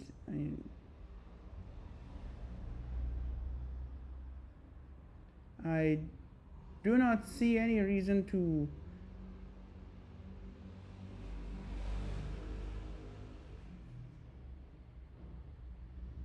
fucking cars to not make the correction. That doesn't seem to exist a verb lipano. So I don't know why Mr. Edmonds doesn't do it. Sì, giusto, le versioni sono la mia liceale, Edmonds e Tedeschi, e quindi le prime 2 hanno preso il primo verso da Edmonds, quindi è chiaro che è da aspettare, c'è da aspettarselo, no? Che l'unica a cui manca sia Tedeschi.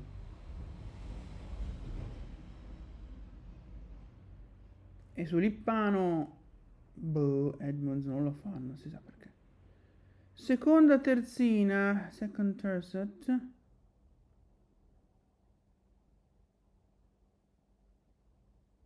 The same for everybody. Sì. Stesso per tutti.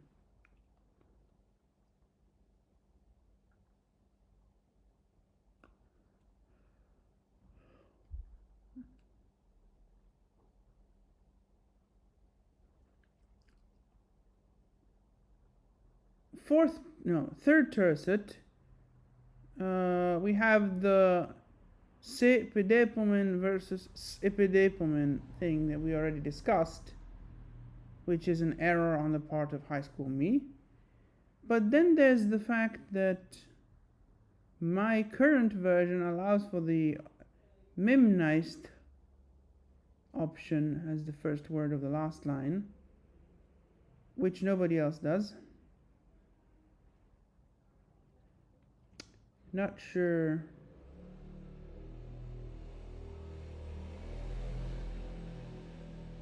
It's almost like there's a, I'm not sure if there's a trace here situation, and if there's a trace then it's memnized, otherwise it's memnized. Sì, quindi terza terzina, a parte il discorso di se pedepomen versus, che poi c'è anche l'Edmonds col suo t e pedepomen. Edmonds sbaglia anche lui, sì, l'avevamo visto anche quello. Però sì, a parte quell'oscillazione lì che abbiamo già detto prima, l'unica differenza è che la mia versione corrente, attuale, lascia aperta la possibilità di un memnized come prima parola, mentre invece le altre hanno indubbiamente memnized tutte quante. E questa deve essere una situazione di questa è una traccia o la traccia non c'è. Se c'è la traccia allora memnized, altrimenti memnized. Sicuramente se ne sarà parlato nella discussione del papiro, della pergamena. Bisogna chiamarlo papiro, ma in realtà è una pergamena.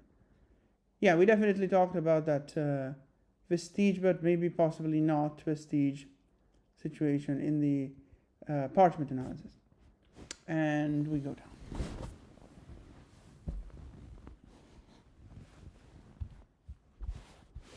Editor me is probably not gonna like it. Sì, quando ci sarà da montarlo il montatore non sarà molto contento di questi cambi di posizione. Fourth tercet, vediamo se gotelo. Omna esai.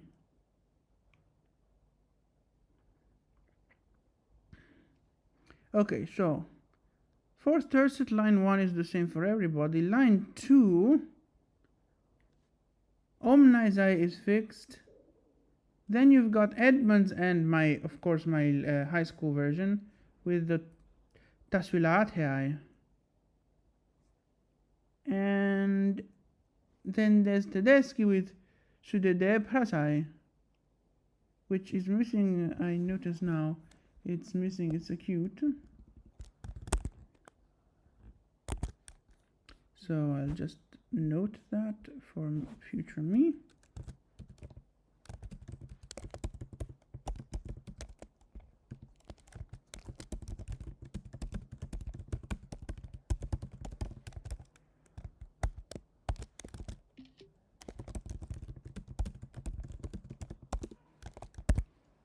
Okay. And then there's my current version with the Sukala Prasai. And the Edmonds version is discredited because honestly I don't remember much about this. But let me just hit up the parchment one more time. Wait, I should have that in the recents. There it is.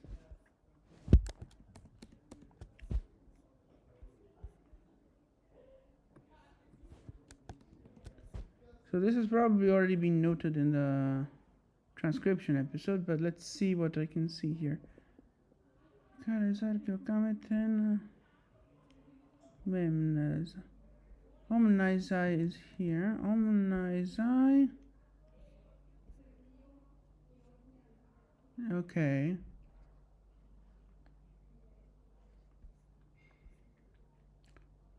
So,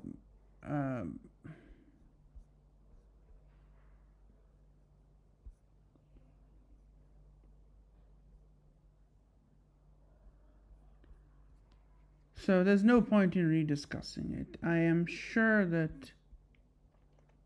So let's see if we can at least see something about Latheai versus Prasai. Not really. So looking at the trace just before the epsilon slash theta. No, the epsilon slash sigma. I don't think that looks much like a theta, honestly, which would discredit the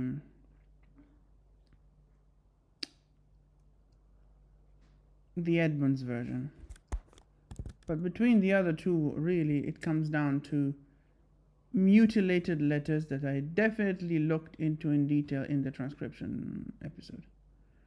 Ok, quindi quarta terzina, primo verso è uguale per tutti, l'omna esai del verso dopo anche lui è uguale per tutti, e poi ci sono le tre opzioni: la Edmonds più Meliceo col suo Tasuilatheai, la Tedeschi con Sudede Prasai e la mia attuale con Sukala Prasai. Ora, dando un'occhiata alla pergamena, quelle tre, dunque, alla fine del verso si vede bene I, poi c'è una cosa che potrebbe essere una sigma o un epsilon, e prima di quelle due, quindi c'è questa cosa qui, poi I, e prima di questa cosa qui, quello che c'è non sembra molto una teta, sembra piuttosto un tratto obliquo di alfa, il che discrediterebbe la versione Edmonds. Tra le altre due è inutile ridiscutere adesso, perché sicuramente se ne è parlato in lungo e in largo quando si è fatta la trascrizione e analisi della pergamena. Quanto all'ultimo verso,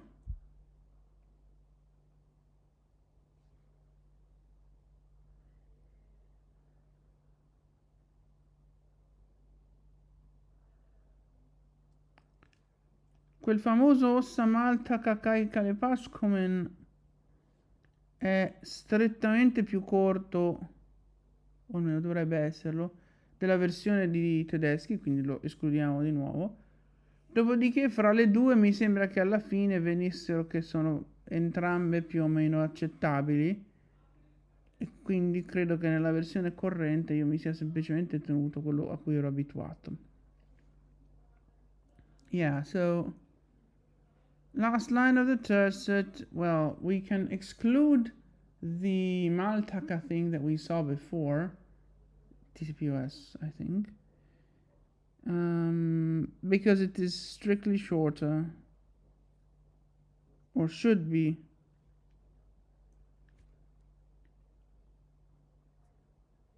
strictly shorter than the Tedeschi version.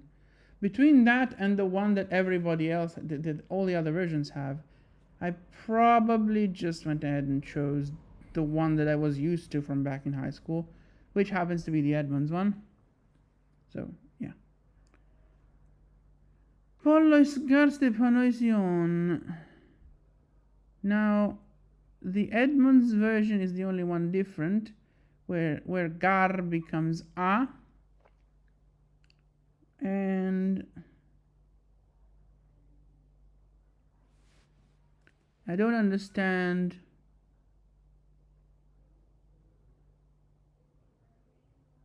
what that was supposed to be.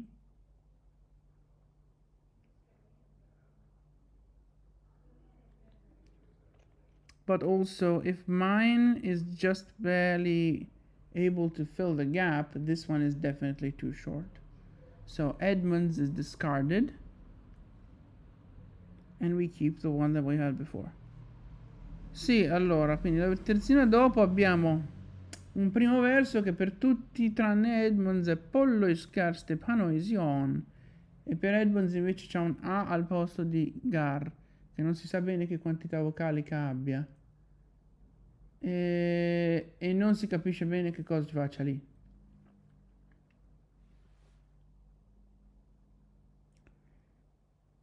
E in ogni caso, se la mia versione, quella che poi è quella che è anche quella di Tedeschi, no? riempie appena appena il gap, il buco, e mi sembra che così fosse, allora a maggior ragione la Edmonds va scartata perché è strettamente più corta. Caibrodon, Crochion, Trimoi, Caibrodon, Gluchion. Ok. Quindi il verso dopo c'è Edmonds che fa il creativo e invece del Crochion che hanno tutti, quindi dei crocchi, ci mette Gluchion, quindi rose dolci invece che rose e crocchi. Yeah, so next line is the same for everybody except that Edmonds decided to switch out roses and crocuses for sweet roses. So croquion becomes glucion, which, like, whatever, it probably fills the gap just as well. Sì, infatti, probabilmente le due versioni riempiono il buco ugualmente bene e quindi, vabbè, ognuno fa quello che gli pare. E poi abbiamo, Paramoi Peretecao, va bene, non c'è dubbio. Poi c'è il Carai Soi che compare nel liceale e anche nel tedeschi, ma questo ne abbiamo già parlato. Quello non riempie il buco, per riempire il buco o ci metti i loti, che sono infatti la versione alternativa che poi avrà anche una traduzione italiana nell'episodio. Quindi alla fine di questa versione mia comparirà versione alternativa di una strofa e ci avrà i loti, quindi Kai loton pare mai per tecavo. Oppure, e forse anche meglio, adesso probabilmente se ne sarà parlato nel supplemento di analisi di papiro,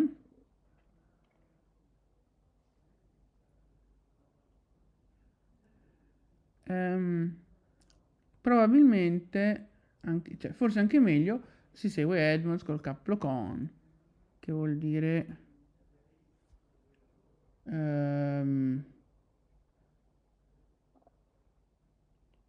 che si metteva le ghirlande lungo le sue ciocche di capelli, no?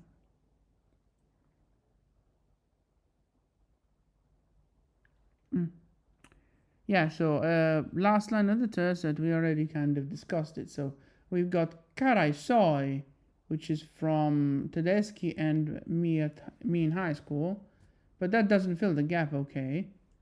So to fill the gap, I originally came up with Kailoton, which is going to be an alternate version of a stanza at the end of the performance and of my current version plus its translation. And then I found the Edmonds idea with Capricorn, which means down along your locks of hair. Your is implied. Okay, so tercet 6. Okay, so I think this only has 2 points of variations, right?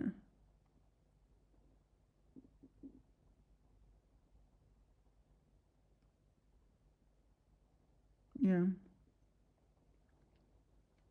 So the first point of variation is the one that we already mentioned, ump versus ump, phi versus pi. And only my high school version has the pi variant. I don't think it's correct. The other thing is the gap in the last line. So we've got eraton in both of my versions. We've got ekaton in Edmonds, and we've got ebales. So you put so in one case it's garlands, no, hypothymid. How do you pronounce that? Does that even exist in English? Let me just.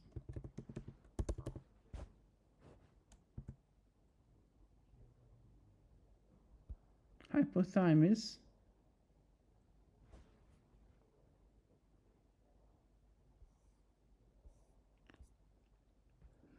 doesn't give me pronunciation, unfortunately, but maybe I can just...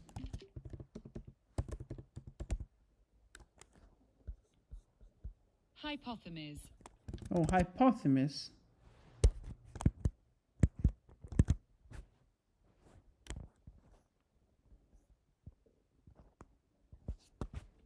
Although this is from somewhere else. Whatever.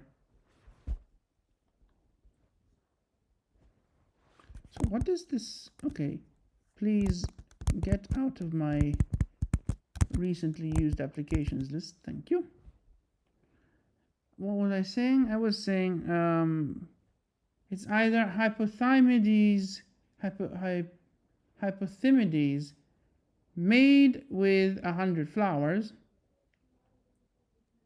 That's Edmund's Ikaton. Or made with dear or beloved flowers. That's my versions. Or you put hypothemides made with flowers around your neck. Ibalish put. Honestly, considering we already have peritekao in the previous tercet, I don't see the need for a verb here. I'd rather have an adjective. And rather than made with 100 flowers, which, like, how are you fitting 100 flowers in a single garland? I'd rather have eraton. Sì, in effetti sì. Allora, qui abbiamo due punti di variazione. C'è quella questione della P o F in AMP, che però uno dice la P è confinata alla mia versione liceale, secondo me non è molto giusta. Mentre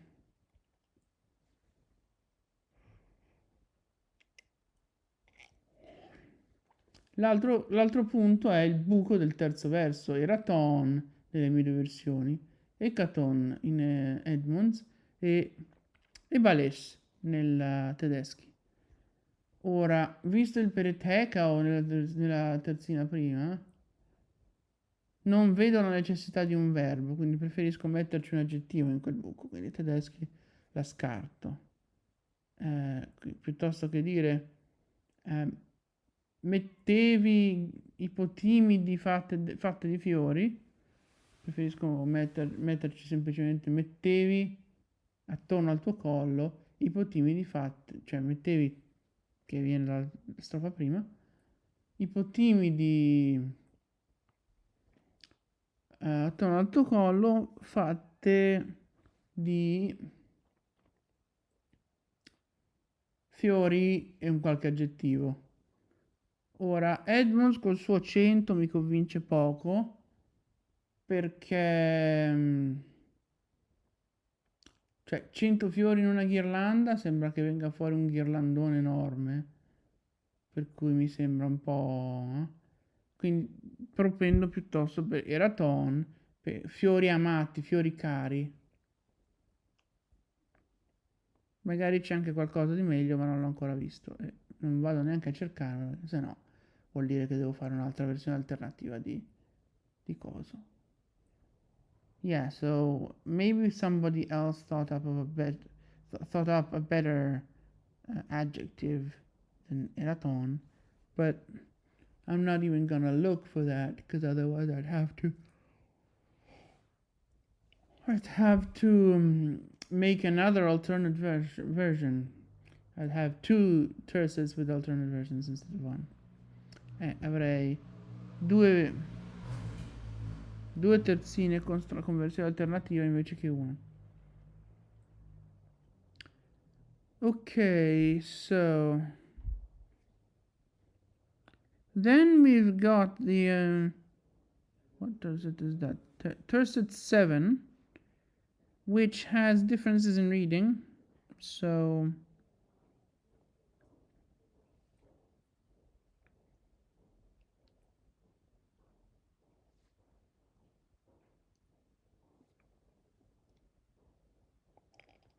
we already discussed the reading in detail back in the transcriptions episode, so suffice it to say that we have differences in reading in the Edmonds and high school version, which are both different from the other two and between each other.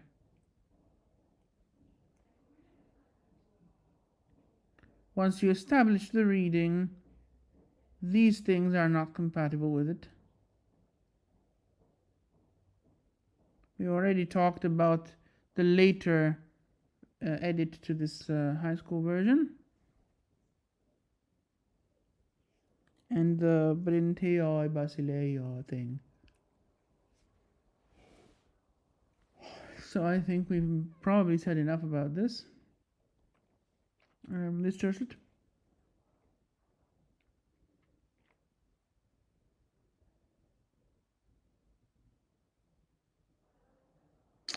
No, we have not. So Tedeschi has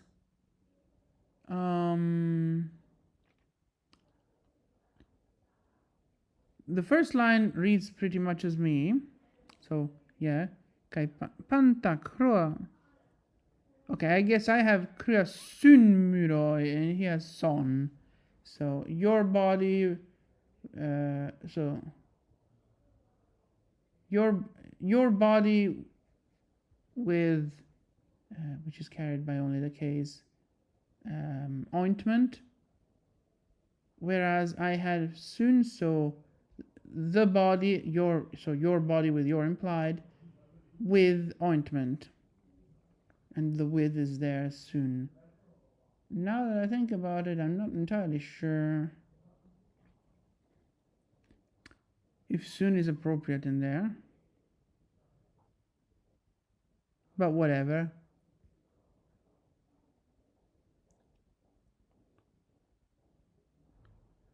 And then we've got Brenteo et Kuman Brodon for me. This is inspired by a paper, which we will get into. Because instead, Tedeschi has Brenteoi Liparoi Ridon. So with abundant ointment of the Brenteo kind, which whatever. And then Rudon is an adverb. And then line 3 is the same for everybody, right? Yeah. Ok, quindi in questa terzina qui abbiamo le differenze di lettura che abbiamo trattato in dettaglio nell'episodio di trascrizione e che giustificano le differenze sia fra Edmonds e la mia liceale. No, Edmonds e la mia liceale hanno due versioni che vengono da letture diverse dalla pergamena.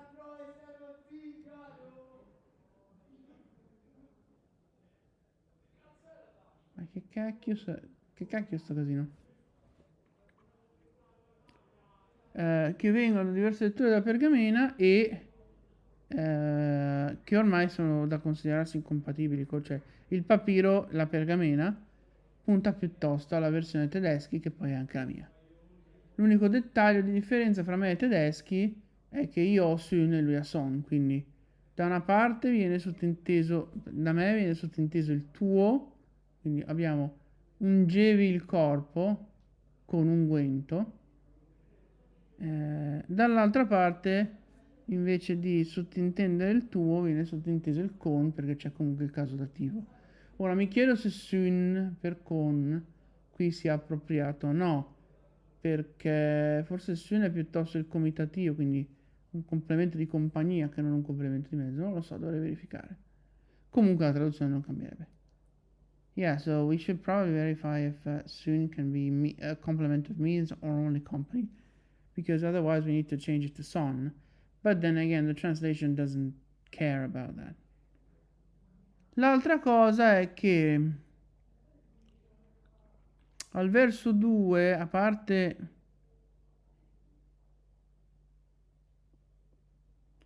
differenze fra le vecchie versioni, abbiamo il nostro Tedeschi col suo Prenteoi, Liparoi, Ridon, quindi con un unguento abbondante del tipo Brenteio, Ridon che vuol dire, adesso lo controllo,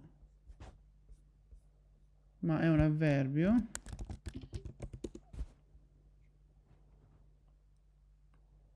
Allora, con abbondante unguento, abbondantemente? Non è un po' una ripetizione sta roba? Let me just...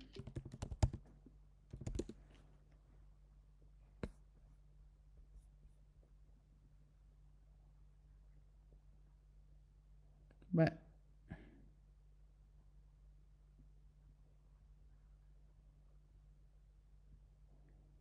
è piuttosto il liparos che è una ripetizione rispetto al myros, cioè con unguento untuoso. Va buono.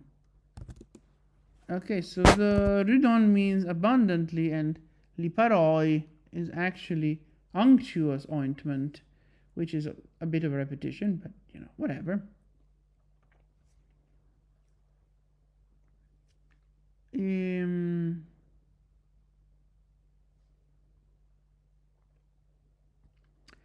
invece la mia versione Brenteo e Tecoman Brodon viene da un articolo che, se non sbaglio, si chiama Nicolosi. Eccolo qua. Articolo, ecco, proviamo a leggerlo del tutto questo coso. Il frammento 94 Voigt di Saffo, riportato da una pergamena, presenta ai versi 18-20 importanti lacune non sanate che impediscono la completa lettura dei versi, motivo che ha indotto gli editori moderni a lasciare incompleta la strofa. In particolare al verso 19 leggiamo il riferimento a un pregiato unguento, la cui singolarità e preziosità sono testimoniate dalla rarità del termine che lo contraddistingue e dalla sua ambigua interpretazione. Per tentare di spiegare la natura di tale unguento sono di indubbio interesse due chiose lessicografiche, spesso addette a confronto dagli studiosi, vale a dire Esichio vatte la pesca, Brentinoi, Antinoi, e che quindi equipara il Brentinoi a Floreale, e 1099 Lecun, che non so cosa sia, Brenton, Myronti, Hoide Antinon Myron. Quindi che Brenton sia un tipo di unguento e alcuni dicono un unguento floreale. Vabbè.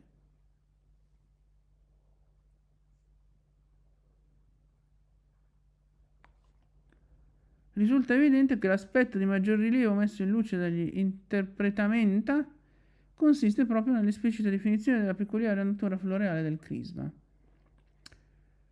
Fragment 94 Voigt of Sappho, reported by a parchment, presents at lines 18 to 20 significant lacunas that unsupplemented, I guess. Significant unsupplemented lacunas which impede the complete reading of the lines. A reason due to a reason which has led modern editors to leave the stanza incomplete. In particular, at line 19, we read the reference to a pregiato, precious, not quite, pregiato, precious, fine, valuable. You get the idea. A precious ointment whose singularity and preciousness are borne witness to by the rarity of the term that denotes it, and by the rarity of its by its ambiguous interpretation. To try to explain the nature of such ointment,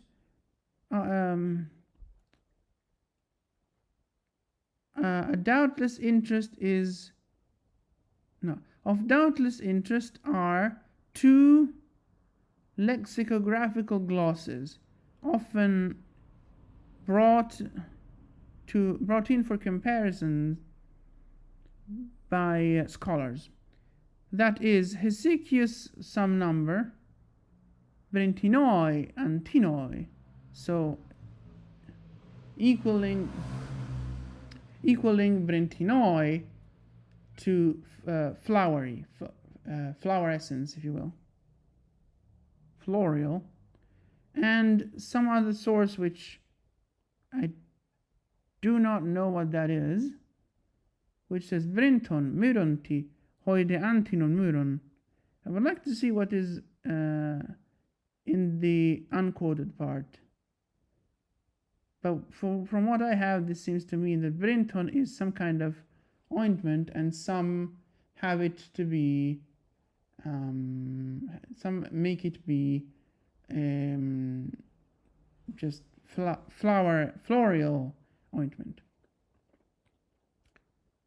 It is evident that the aspect of greatest importance put into light by the interpretamenta consists precisely in the explicit definition of the particular floral nature of the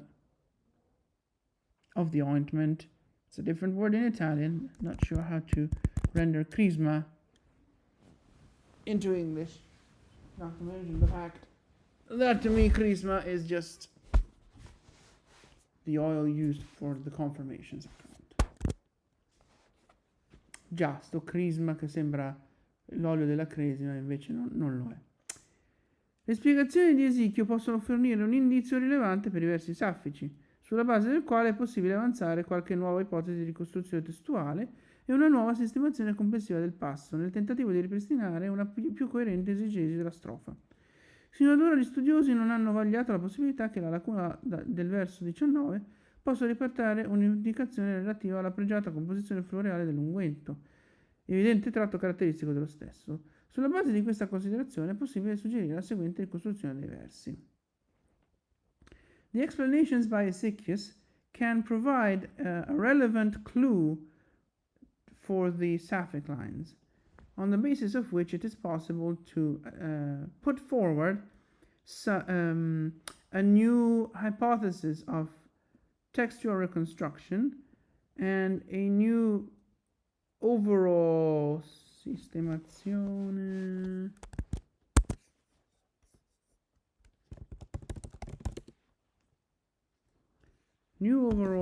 arrangement or layout, something like that, of the text, of the passage, in an attempt to restore a more coherent exegesis of the stanza. Is that how you pronounce it?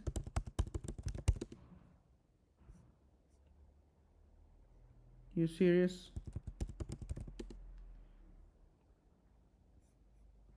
Oh, why did I add an H there? It's exegesis, yes.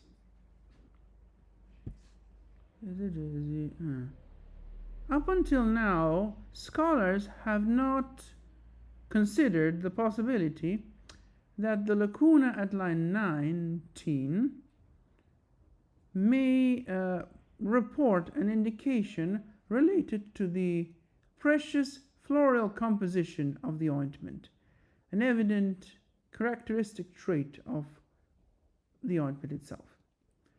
On the basis of this consideration, it is possible to suggest the following reconstruction of the lines. And here is the reading that I have. Quindi questo articolo propone esattamente la versione che ho io della terzina. Tale premessa trova conferme in una più dettagliata analisi testuale in merito alla nuova proposta di sistemazione della strofa. Al verso 18, Kai panta croasson miroi, ipotizzato da Perrotta in Perrotta gentile bla bla bla, è un ottimo supplemento suffragato dalla lettura panta, già suggerita da Schubert apud Suns, vatta la pesca. Da rilevare che la traccia di lettera prima di miroi come evidenziato dallo stesso Lobel, può essere identificata con quel che resta di un nu. Such a premise finds confirmation in a more detailed textual analysis in merito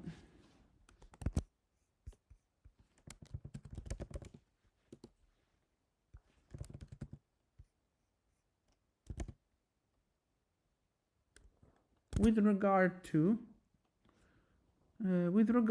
to the new proposal of layout of the stanza. At line 18, kai panta croason muroi, hypothesized by Perrotta in some paper in 2007, is an excellent supplement. Suffragato. I should probably start preparing these translations beforehand. Supported by the reading Panta, already suggested by Schubert at Putzuns in 1939. It must be noted that the trace of letter before Muroi, as highlighted by Lobel himself in 1925, can be identified with what is left of a nu. Per quanto riguarda il verso 19, si può ipotizzare Brenteo e Tecoman Brodon, una proposta di ricostruzione composita che accoglie nel corpo del verso la suggestiva ipotesi Tecoman, che Teander ipotizzava in fine versus, ampliata con l'aggiunta di un nuovo supplemento per la fine del verso, Brodon. In questo modo la parte finale del verso, in perfetto accordo con le spiegazioni esichiane, si qualifica come una specifica definizione della peculiare composizione dell'unguento, di contro la più generica forma verbiale Rudon, suggerita da Zuntz, e di norma guardata con favore dagli studiosi come referente di Exalepsau. Da sottolineare che nella pergamena, molto compromessa nello stato di conservazione in questo punto, là dove Zuntz leggeva Rho incerta, Y incerta, buco di due lettere nu, dopo il Rho la minima traccia consente o almeno non esclude la possibilità di Omicron. Infine la presenza di Brodon, supplemento di Schubert a quanto pare, anche poco sopra, verso 13, non costituisce di per sé un problema in un contesto di elencazione enfatizzato dal ripetersi di Kai a inizio strofa. A maggior ragione se si considera la diversa valenza del termine nei due passi. Nel primo caso si tratta del fiore reale, che adorna le corone che accompagnano il rituale, mentre nel secondo il fiore, prediletto dell'erbario afroditico, è elemento primario del profumo oggetto della trattazione. Ecco, ancora 2 paragrafi, ok? Lo possiamo leggere tutto. As far as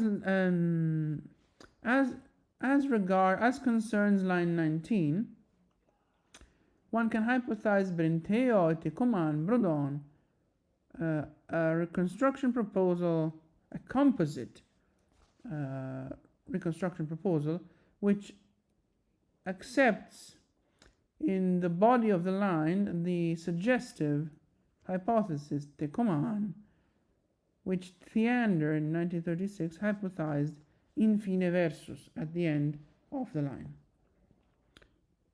expanded with the addition of a new supplement for the end of the line, Brodon. In this way, the final part of the line, in perfect accordance with the Hesychian explanations, is qualified as a specific definition of the peculiar composition of the ointment, as opposed to blabbing outside at midnight 52.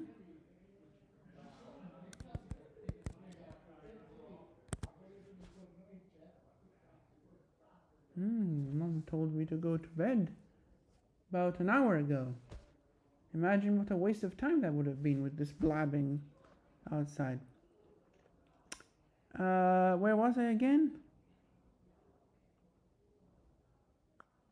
as opposed to the more generic adverbial form rudon, suggested by Zunz in 1939, and normally regarded and normally looked at with favor by scholars as referred to exalipso.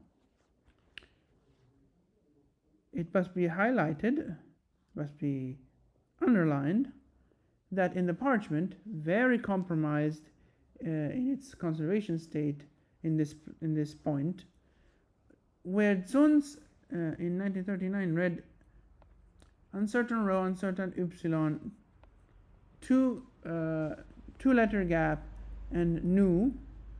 After the rho, the minimal trace allows, or at least does not exclude, the possibility of omicron.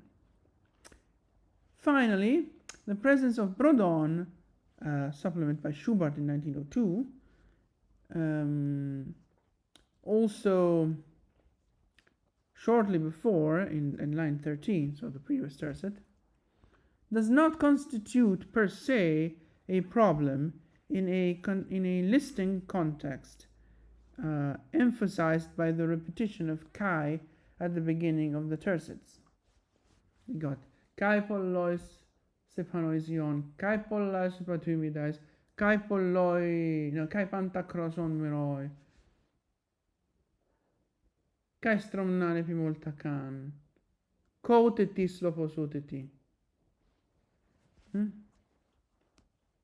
Sì, quelle sono un po' tutte le ripetizioni del kai, quindi ce n'è. Especially, so it's not a problem in this context, especially if one considers the different valence. Is there a less copied word to translate that?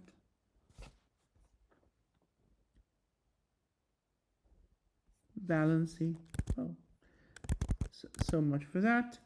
The difference valence or valency, or valency, or however that's pronounced, of the term in the two passages. In the first case, it's the actual flower that adorns the crowns. Why is it crowns? I thought it was garlands.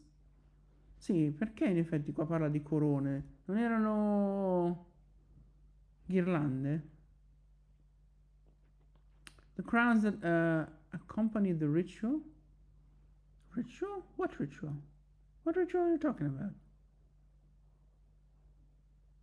Già, di che rituale sta parlando? Boh.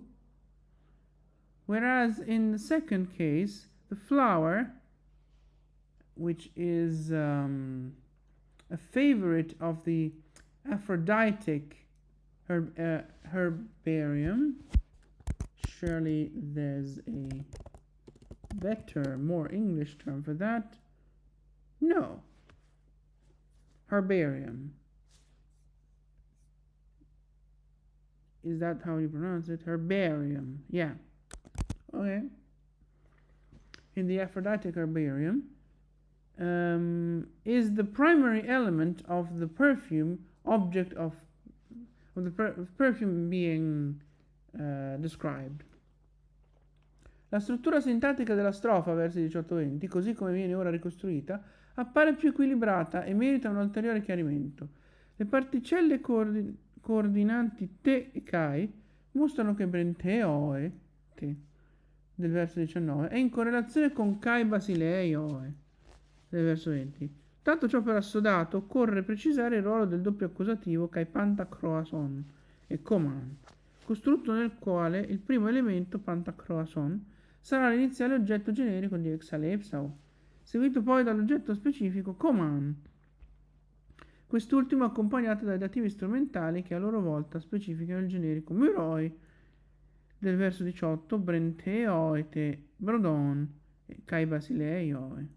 A conferma di tale ipotesi si può ricordare che le due differenti tipologie di unguenti menzionate da Saffo sono evidenziate anche da Ateneo, Sapphodomo memnetai, tote basileo, shilicet miro,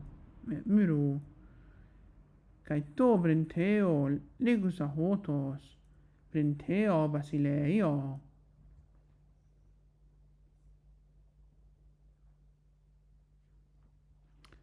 Vediamo se la nota c'ha qualcosa di interessante.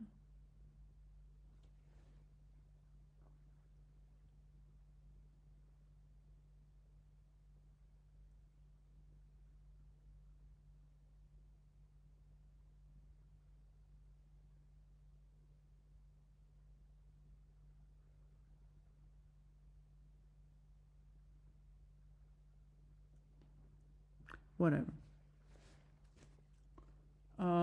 The syntactic structure of the stanza, lines 18 to 20, as it is reconstructed now, appears more balanced and deserves a further clarification. The coordinating particles te kai show that brenteo in line 19 is in correlation with kai basileioi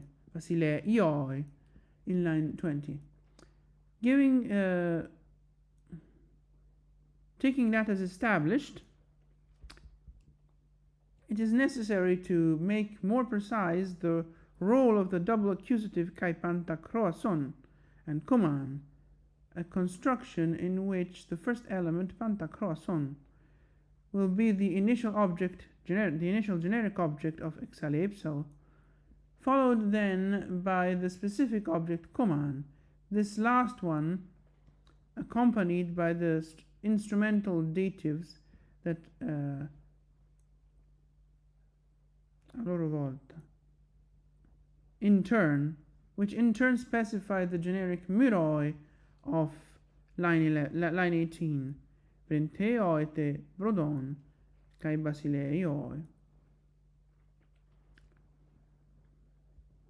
In confirmation of such a hypothesis, one can remember that the two different types of ointment mentioned by Sappho are highlighted also in Alcaeus, and that's the quote that we said before. Saphod homo mimnetai tote basileo shiricet miro kai to brenteo legosa hotos brenteo e basileioi. Alla luce di queste considerazioni è possibile dare una completa e più coerente esegesi del passo. Sulla base della nuova ricostruzione testuale proposta, il senso della strofa sarebbe: e tutto il tuo corpo ungesti con profumo floreale di rose, cioè con essenza di petali di rose. Brodon specificherebbe il generico brenteoi, con un profumo floreale di rose la chioma e con unguento regale.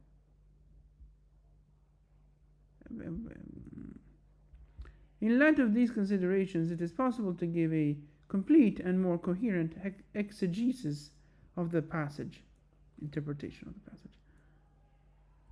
On the basis of the new textual reconstruction proposed here, the sense of the stanza would be: and your whole body you anointed with flowery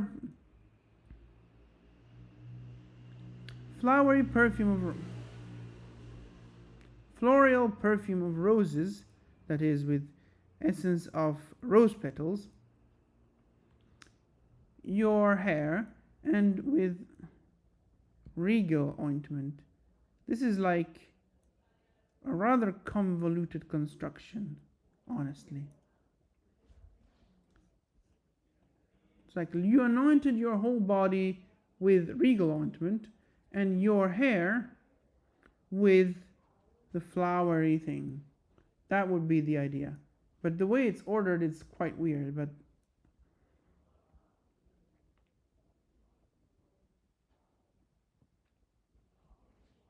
I don't think there's any better way of doing this. Sì, in effetti è un po' convoluta questa costruzione. Cioè, prima mi rimetto giù. Prima ti dice tutto il corpo con unguento. Poi però l'unguento regale, il regale là in fondo, dopo exalepsa, e in mezzo c'è la chioma. Sembra un po' un ordine strano, però vabbè, ci può stare e non credo che ci sia una versione migliore. Quindi questa è la spiegazione di questa terzina. Quant'è che ho registrato a proposito?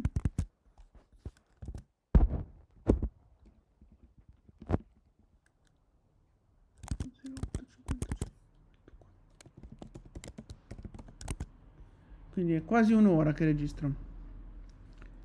Dobbiamo muoverci. Prossima terzina è l'ultima per cui abbiamo Edmonds, giusto? Sì. Allora, prossima terzina.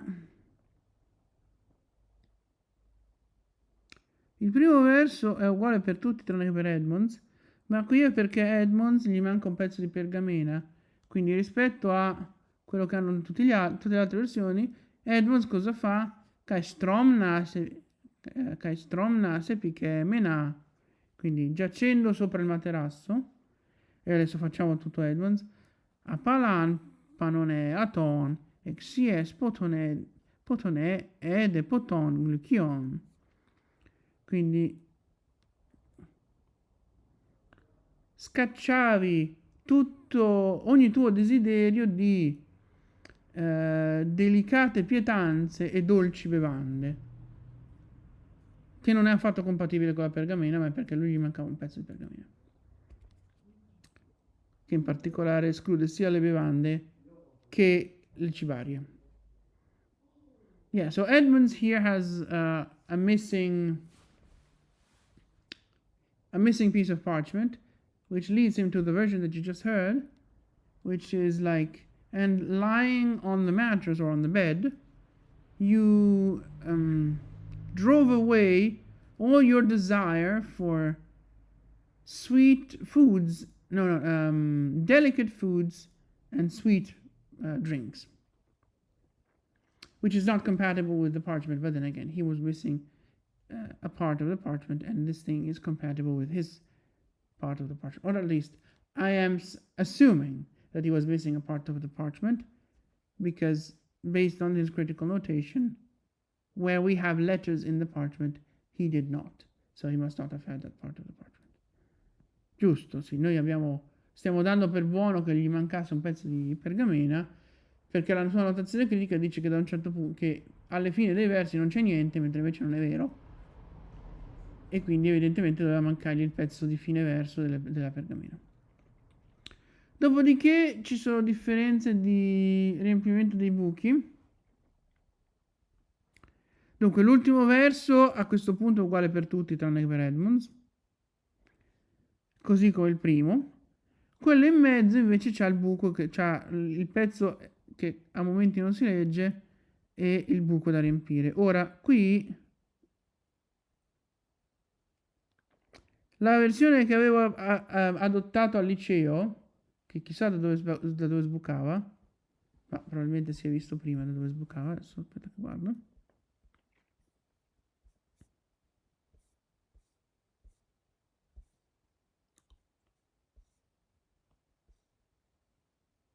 Si direbbe da TCPOS, ma più o meno anche da Biblioteca Augustana mancavano dei pezzetti, ma però quella versione lì l'ho dovuta scartare perché non riempie bene il buco, e sicuramente ne avremo parlato nella puntata di coso. Ora non so come sia messo il Parasardion, che peraltro cosa vorrebbe dire quel Parasardion. Questa è la versione di tedeschi, quindi vediamo un po' tedeschi. Diamo un'occhiata anche al Campbell, giusto per curiosità. Non riempi. Va bene, il buon tedeschi, che mi combina il buon tedeschi? 94, no?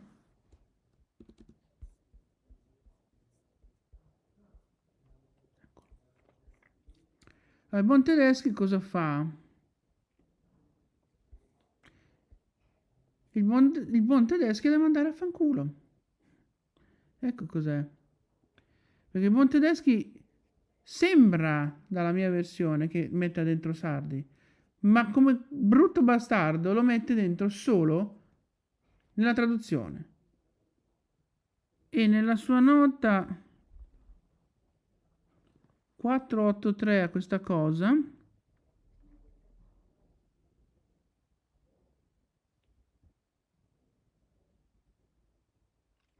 Teander concorda l'aggettivo con il successivo neanidon. Nella lacuna successiva, prima delle lettere di on, probabilmente c'è il richiamo a Sardi. Ah. E poi traduce con su morbide coltri dalla delicata Sardi, quindi provenienza. Sembrerebbe. Okay, so Tedeschi is a freaking bastard.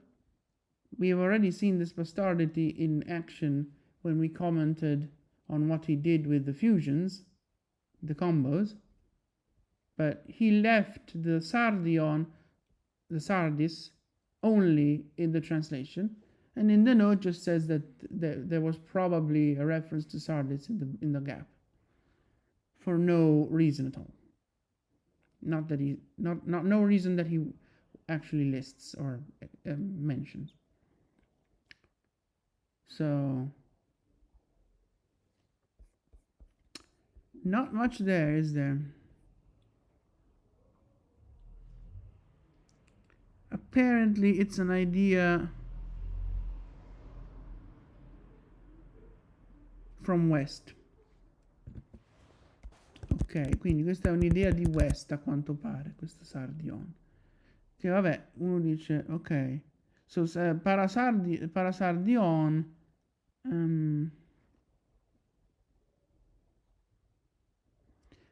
he also says that this Apalan, so Apalan could be with either the Stromnan, the mattresses, or with the Neanidon, so the virgin, the young women, which she was banging, or which Sappho's friend was banging. That's literally what it says here. More candidly, you fulfilled your wish for young girls. Okay. So the integration is fine. I think it probably is going to have problems filling up the gap, honestly. But I'll send you back to the transcription episode for that. Sì, quindi l'integrazione, vabbè, ci sta, salvo che probabilmente non riempie il buco, ma per quello vi rimando all'episodio di trascrizione. E poi c'è la mia idea, che è fatta apposta per riempire questo stupido buco, dove oggettivamente la parte finale del verso si legge da cani, e quindi consente opauonon, consente sardion, consente anche la mia versione acron tonon, quindi consente di avere quel tonon alla fine, come ho evidenziato nella puntata di trascrizione. Lì dal tonon avevo poi bisogno di un buco che doveva essere quindi presumibilmente un aggettivo che cominciasse per vocale per consentire di elidere par, oppure si poteva pensare uno che cominciasse per consonante e poi che poi però doveva essere una sillaba in meno. In effetti penso che ci sia stata a un certo punto una versione intermedia con paraton, tonon, che però era un po' troppo corta. Yeah, so then there's my version. So the ending of this line is incredibly faint, but you can see the transcription episode for that. And it allows the reading opawonon, opawonon, or sardion, or even tonon at the end.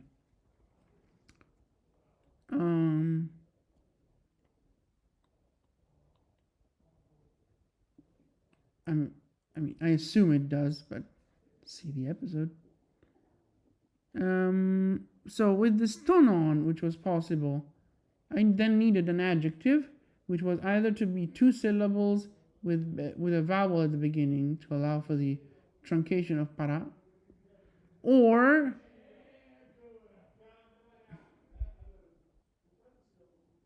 monosyllabic with a consonant at the beginning, so that one could do para and then the adjective.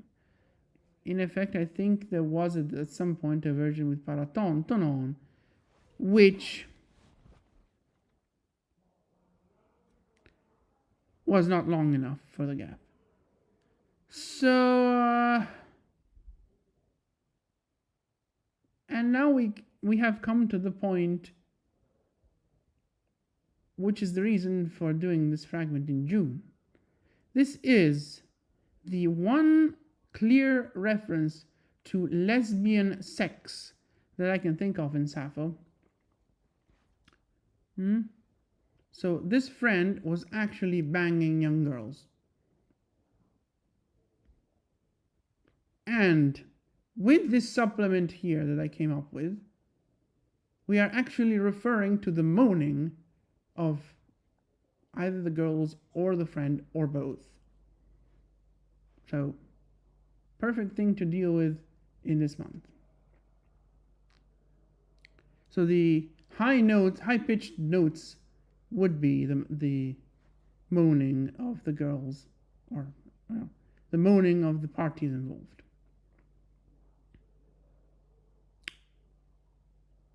If someone has a better supplement that is also, they can just propose it in the comments, and then I will see if it is long enough for the gap. Please do not repeat supplements that I've already seen, because none of them is. Ok, quindi qui abbiamo l'unico punto in Saffo che io ricordi, che noi ci ricordiamo, in cui si parla esplicitamente di sesso lesbico. Perché chiaramente quando si parla di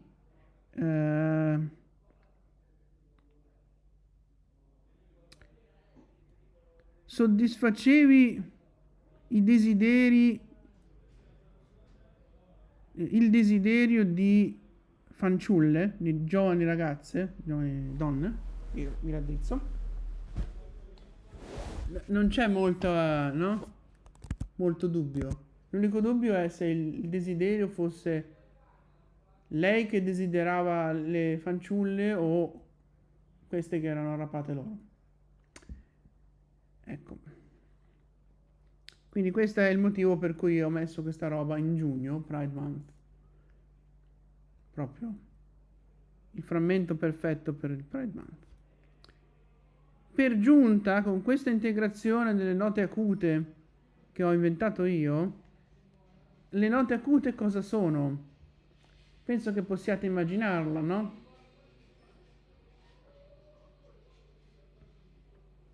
Penso che possiate immaginarlo, no? Stiamo parlando di sesso lesbico. E allora vi lascio immaginare chi è che mette queste note alte. Così vi ho dato un indizio. Detto questo, se qualcuno ha un supplemento migliore, un'integrazione migliore per lì, proponga nei commenti. Poi io valuterò se è compatibile con la pergamena, sia nel senso delle incredibilmente dubbie tracce che della dimensione del buco.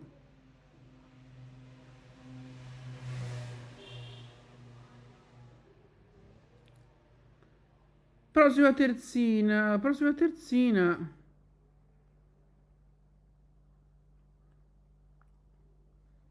parte quel T in più che compare solo nelle mie versioni, che viene comunque spunto al primo verso, il primo verso, le uniche differenze sono la scelta del nome, del sostantivo, quindi choros, lopos e gamos, che abbiamo già detto prima. Yeah, so line 1 of the now penultimate tercet, the only differences are this extra T, which is to be expunged at the end, which is only in my versions, and the choice of the noun, either choros, lopos, or gamos, which we already talked about. Honestly, I ended up rejecting lopos because it was born of an error, and I just embraced the choros from Edwards, because that's from later Edmonds, because that's what it was supposed to be. Not sure between Chorus and Gamos what I would choose. Honestly, this is a very holy tercet. Although the fact that we are talking about apparently about places would suggest that Chorus is probably more appropriate. Sì, ok, tra Chorus e Gamos ci siamo tenuti Chorus perché il lopos che avevamo prima è un errore e doveva essere Chorus. Però effettivamente qui sembra che stiamo parlando di posti. Un Gamos non è un posto, un matrimonio non è un posto. Un Chorus, un luogo di danza, invece sì. Peraltro il Chorus si lega anche meglio al Crotalompso posto di sotto, che è suggerito da tedeschi, peraltro. Ma magari non è neanche vero, perché i crotali c'erano anche i matrimoni, no? È quello che succedeva nel frammento di Ettore Andromaca, c'erano i crotali ed era per un matrimonio. E lì è un po' dubbio, perché poi no, sì, era un matrimonio. Yeah, so chorus, a place of dance, or gamos, a wedding, is probably equally well tied to the Krotalomsopos proposed by Tedeschi, because crotali, so clappers, were used at weddings, as evidenced by the Hector and Andromaca fragment, where clappers are explicit, where again sopos crotalon is explicitly mentioned, and we are talking about a wedding.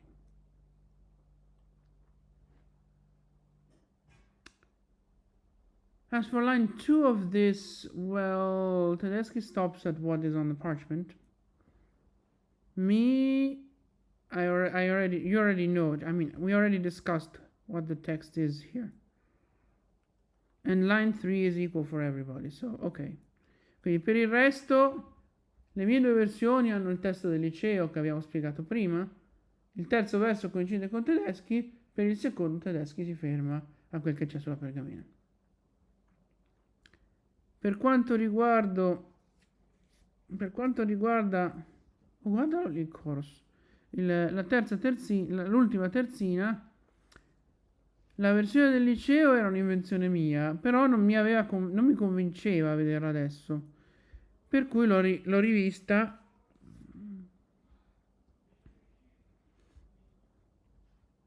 in un altro modo che è più o meno inventato da me, salvo a parte tenersi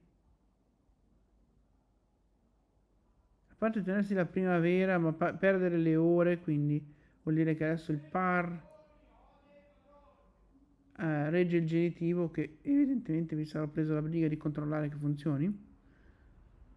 Però ho tenuto la primavera e ho però integrato i crotali di Tedeschi, il quale Tedeschi adesso o calzos è sulla pergamena, psopos pure, crotalon è un suo suggerimento. In fondo ha solo oidi, perché le lettere prima sono tutte illeggibili per lui. In effetti, la cosa interessante è che il chorus è comparso improvvisamente al verso 1 di questa terzina, al posto della mia primavera, no? E niente, questo è un po' tutto. Yeah, so high school version had its own invention for this last tercet, which didn't convince me upon further examination, so I reviewed it. I ended up with the para governing the genitive eros instead of what used to be an accusative orais, which I assume I checked was fine in terms of meaning. But aside from that, I reformulated the whole tercet by putting in the crotalomsopos from Tedeschi, and keeping the spring and the milaoidii. No, milaoidii.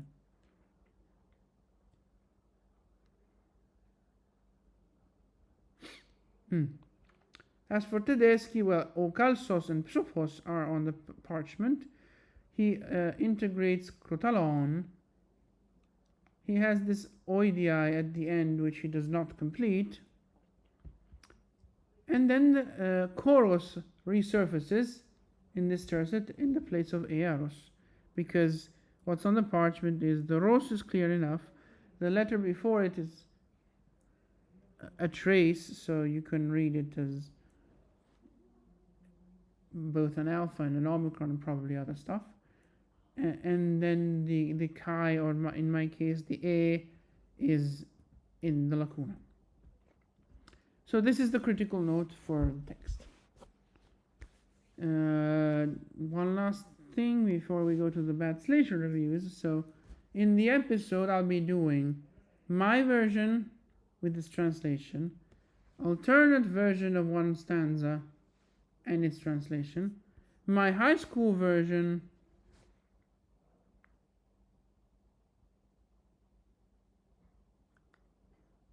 I might as well do both the brenteo et kalon croa and brenteo et coman kalan in one go, but I would like to see what happens in the translation before I give it a fact that I'm doing that.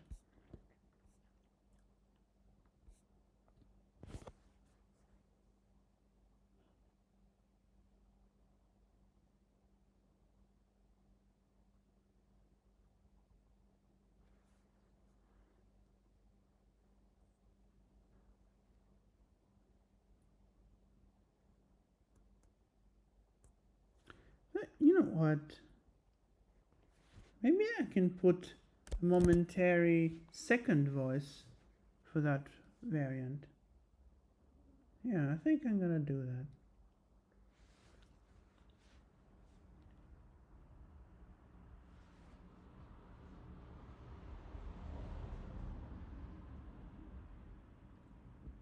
Yeah, so I'm going to do the high school version with a second voice popping up for the posterior line, the brenteo line with its second version. Then I'm going to have the Edmonds version, and then I'm going to have the translation with the analogous second voice thing. Then I'm going to have the Edmonds with translation and Tedeschi with translation. Ok, quindi il piano dell'episodio con 4 traduzioni e 4 versioni è che abbiamo la versione mia con traduzione, la strofa versione alternativa con sua traduzione, la versione liceale con il verso in forma alternativa messo come doppia voce e analoga cosa fatta nella traduzione, e poi Edmonds traduzione, Tedeschi traduzione. Veniamo dunque alle traduzioni liceali. Allora, adesso vedo il latino, quindi tocca a te. Yeah, it's my turn. We've been recording for an hour and 20 minutes, basically.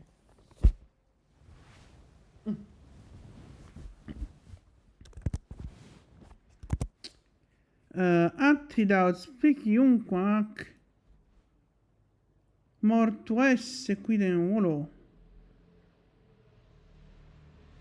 Where did Exio end up? But yes, so I will never see out this, and I really want to be dead. So yeah, that's fine to me. Multas frens lacrimas e aivitabs meque, dixite tocche mi.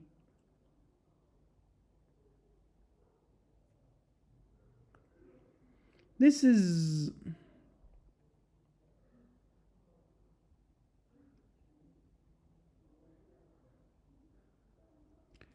meh. So one thing, the easy thing here is to point out that the que is misplaced, but that's easily fixed as metung.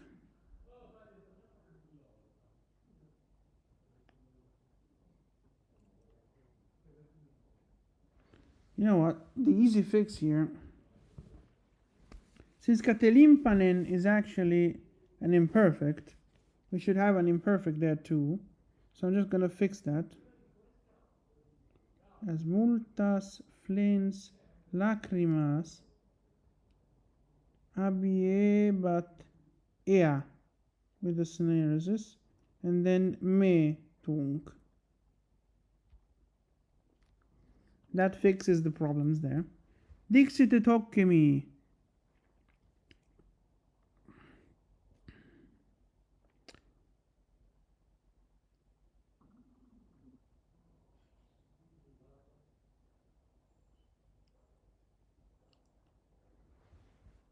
So the et is a bit out of place, although it's probably okay. But I'm gonna still fix it.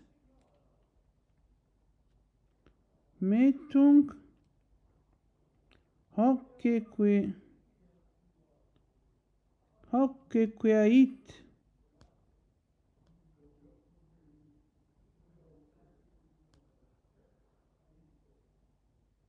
mihi.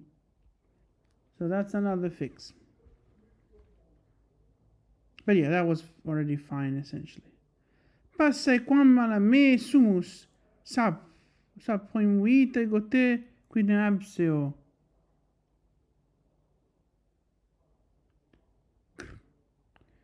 So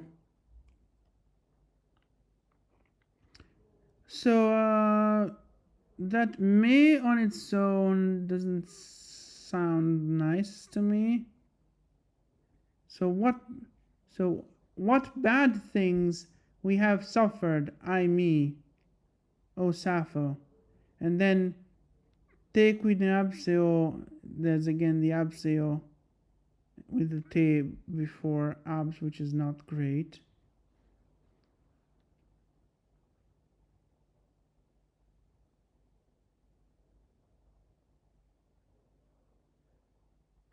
Vita beo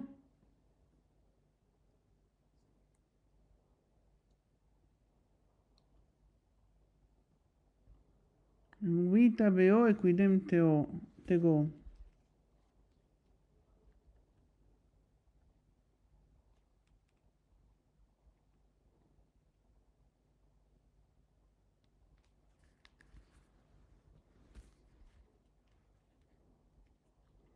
Actually, invita abeo quidem ipsa te. So that's fixed too. So with these fixes, the only bad thing that remains in these two tercets is that the me on its own doesn't convince me. Dixi quipsego haikei. Dixi quipsego haikei. The ipsego is always meh.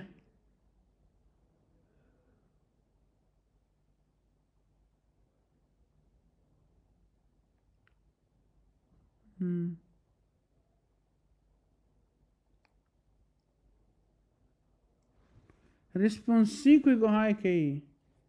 Respondi, right? Respondi or responsi? Which is even better because ameboman is literally to reply to. So respondeo. Rispondi.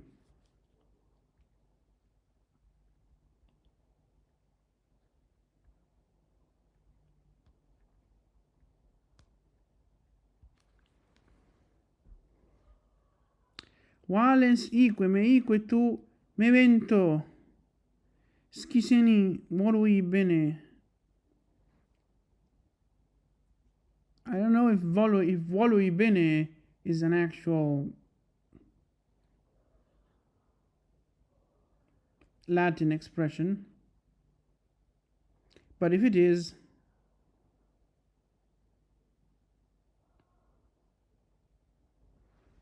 I think it's fine, like as it is.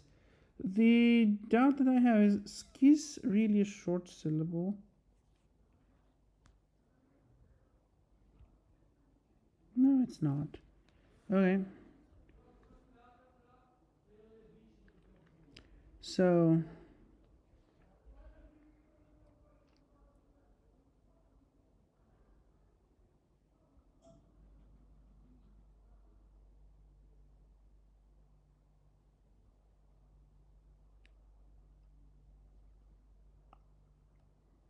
memento, colon, voluiber skis, quid hoc.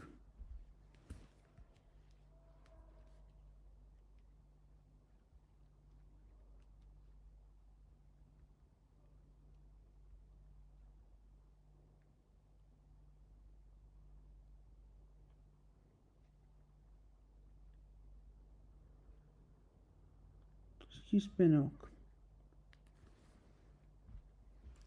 With the usual caveat of the stupid SC might be lengthening the previous syllable, but whatever.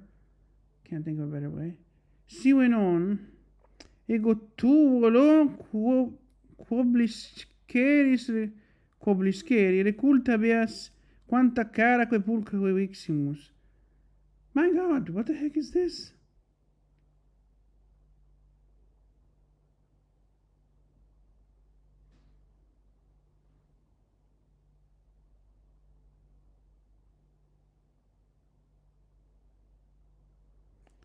The ordering is weird. Tu volo reculta habeas. Reculta habeas. I don't think that is actually.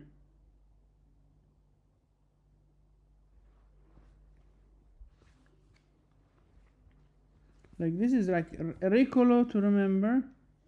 Have these remembered. I don't know, maybe it's fine. It still sounds weird. Recult is indeed the participle, so I don't know.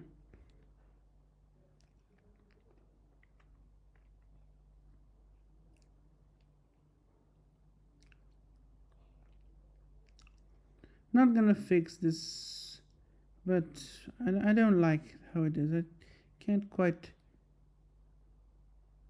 pinpoint what the problem is, but coronas violarenin et rosumque crocunque multas tuo capiti facien seras.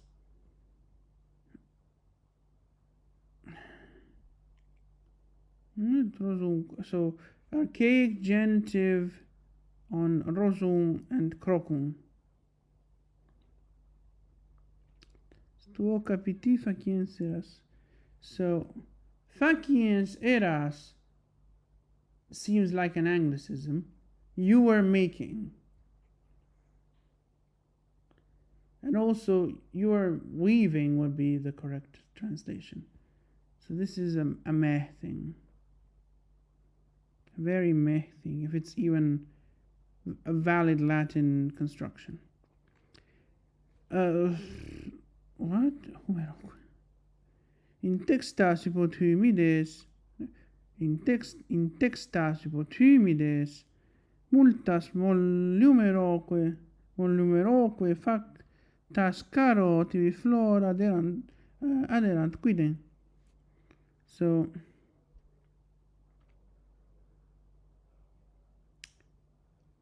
now the neck is suddenly shoulder.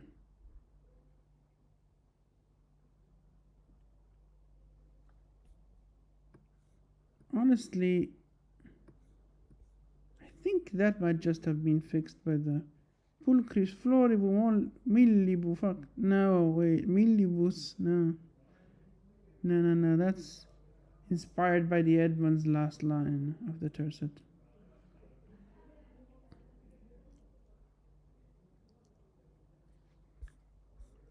Let me see, let me go back here. Factas caro tibi flor.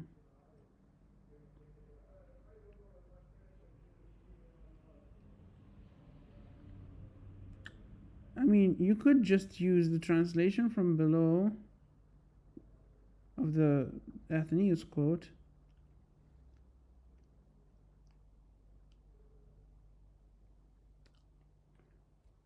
And then combine it with, so let me just write this down. So this is in textaeque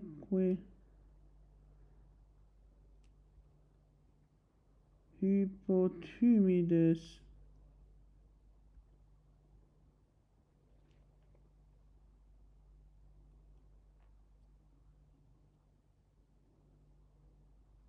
incervice aderant tua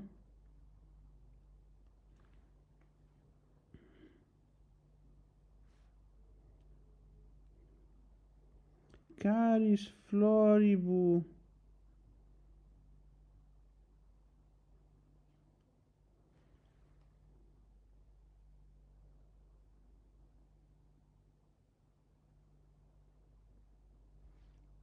let me go back and see what I had.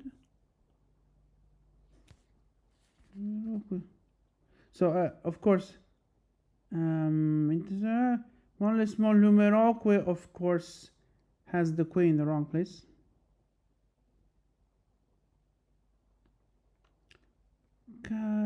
Caris floribu.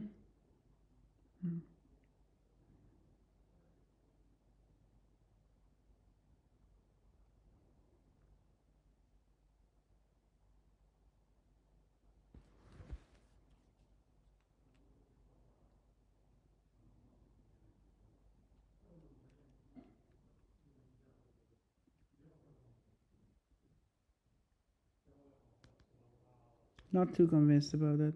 Caris floribu facte quidentibi. But that's almost like TB goes with facta instead of with caris, so that probably needs more work, but it's a good beginning. I will eventually have to readapt this to my version for the Latin anthology, so for the moment we can keep it like that and then I'll think about it again. Unguentoque regaladum gebas corpo tibi pretioso pulcrum eratque multum id.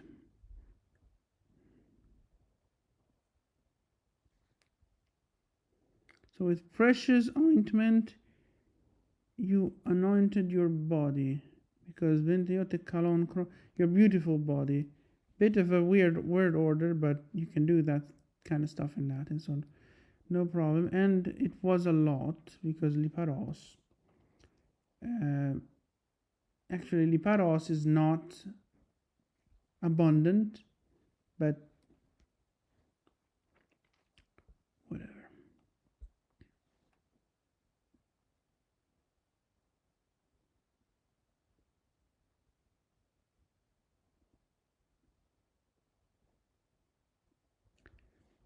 Lecto molle super prope teneras comites cupidine virginum abs rapide iaciens.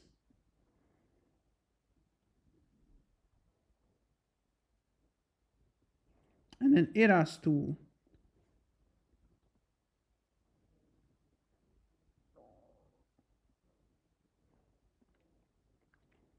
I don't know about the virginum. It's not virgins, it's young girls, but I suppose that wouldn't have fit the meter, so I creatively interpreted. I suppose it's fine. So in the end, it wasn't that bad. Maybe I'm gonna be surprised with how bad the remainder is, but eras tu. I mean, again with the yakiens eras again. Eras tu. Neque colli nec templum fons neque vera quae. What was that where supposed to be? Vero. I don't like that. So nec colli nec templum.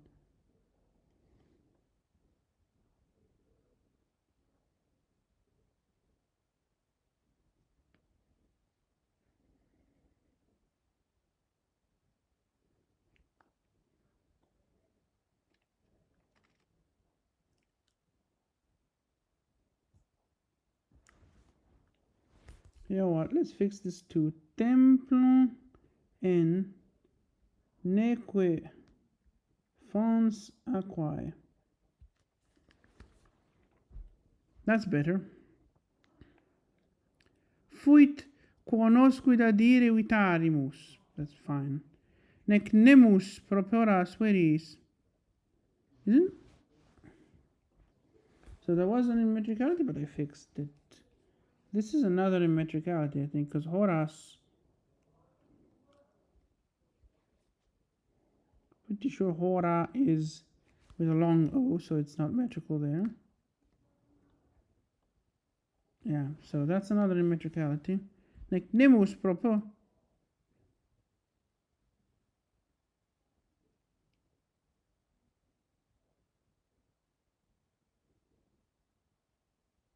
Change of tenses.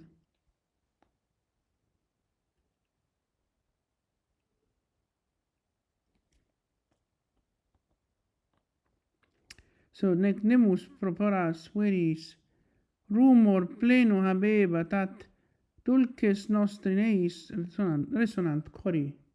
So two qualms with this one. Number one, it's horai, not horai. Or horas, not horas. So that line does not scan. And the change from habebat, pleno habebat,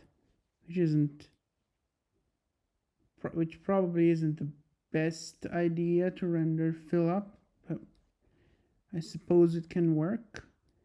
But then the change from that to resonant doesn't really work well. So I think for now we just leave it like that. It does not need to be perfect. Now with this though, no. I was thinking this might go into the Sicilian episode, but no, it doesn't, because it's a different text than the Sicilian. So all in all, this wasn't a terrible translation. It had quite a few things that needed a bit of fixing, and this last tercet would also be one of them. But yeah, so I'm eventually going to sing it in this episode. Ok, quindi a sorpresa, con tante modifiche, ci ritroviamo che cantiamo il latino di questa cosa qui, anche se l'avevamo definito cattivo. Speriamo che non succeda così con tutte e due le altre traduzioni, perché sennò non veniamo a casa più. Di sicuro a questo punto splittiamo questa registrazione in 3 sessioni e il cantato lo facciamo domani. Yeah, surely now that it's 1:45 for 1:46 è l'1:46, we are going to split the recording into 3 sessions. One we've done, one we are doing, and the sung part we will do. So now we finish the reviews, and that's it. We hope we will not be salvaging all of the translations, because otherwise the singing part will never end. But it's time for the Italian Batslation review now. Mai più atti rivedrò, essere morta davvero vo. Voglio essere morta. Vorrei essere morta. Mai più atti rivedrò, quindi un ordine oggetto-verbo non è proprio molto italiano, eh? Mi raddrizzo ancora, continuo a cambiare posizione perché non sono mai comodo. Sembra di essere no, chi era? Era Orazio. Roma è tibora me, ventosus tibore Roma. Quando a Tivoli desidera Roma e a Roma desidera Tivoli. Proprio ventosus, mobile come qual piuma al vento, no? Yeah, exactly. This continuous changing of position is almost like Cicero in that quote you said, where, no, it's not Cicero, it's Horace, where he says that when he's in Rome, he wants to be in Tivoli. What is the English name of Tivoli? And when he's in Tivoli, namely Tivoli, he wants to be in Rome, and he's as changing as the wind. Ventosus. Comunque sì, quindi abbiamo un oggetto verbo che è un po' balordo e per il resto vorrei dovrebbe essere. Ella molto piangendo da me vi andò e ci può stare. Queste cose poi disse a me, va benissimo. Quanto abbiamo sofferto, ahimè, Saffo, inver controvoglia da te via vo. Da te via vo. Andar via da qualcuno invece che lasciare qualcuno. Sì, può starci. Io risposi a lei così. Va, sta bene, ricordati di me. Quanto ben t'ho voluto, sai. Va benissimo. Forse questa l'ho pure tenuta così com'era. Volentieri ti ricorderò quel che tu scorderai, se no. E ci sta. Bella e cara la nostra vitera assai. Questa divisione è un po' balorda, ma per il resto ok. Viole, ecco, e qui mi hai perso. Di viole molte ghirlande sì, e di rose e di crocchi, qui presso a me sul tuo capo ponevi tu. Quindi va bene, a parte quell'illusione di D, mm, va bene. E intrecciati i timidi sul tuo tenero collo, qui molte fiori amati ponevi tu. Di fiori amati forse sarebbe meglio, anche se il fiore è un po' forzato. Questi qui aggiunti per la rima non sono un granché. E di molto abbondante e prezioso unguento adatto a un re, il bel corpo splendente facevi a te. Il bel corpo splendente facevi a te. E quel facevi a te invece che ti facevi non è il massimo. La sinafia è sempre criticabile, però insomma. Lo si può fare in greco, lo si facciamo anche in italiano, questo è il concetto, no? E su un morbido letto poi, presso tenere compagni, ancoi, presso vergini voglia cavavi a te. Ecco, qui siamo arrivati al terribile. Perché su un morbido letto poi, il poi aggiunto per la rima che, bah, presso tenere, magari presso dolci compagne, alla fine più o meno lo stesso senso, no?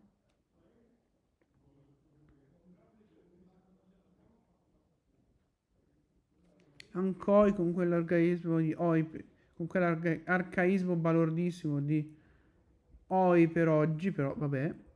Presto vergini, un altro.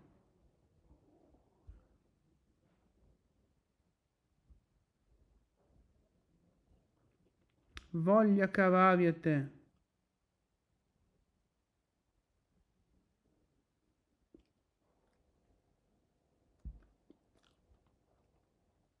Cavavi a te, voglia.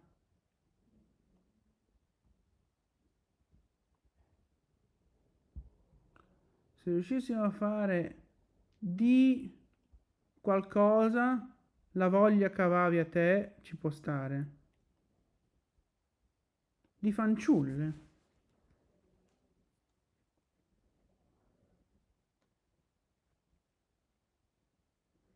Perché alla fine, cioè, c'è scritto neanilon che sono giovani, non sono vergini. Capì?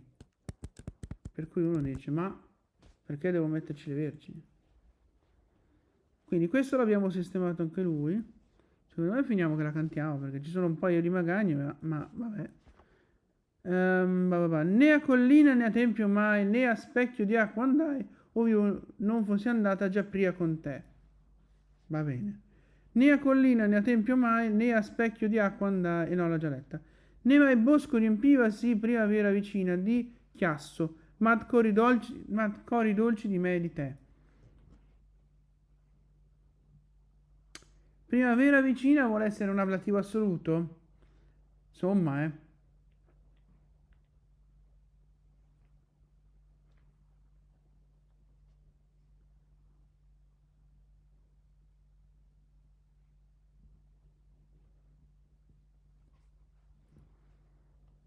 Di chiasso, mad corridor, anche quel d è sempre. E poi di me e di te, sì, vabbè, d'accordo. Né mai bosco riempivasi.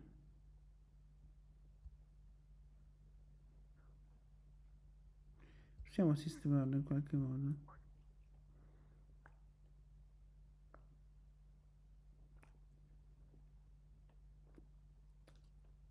primavera può stare anche prima di D, ma...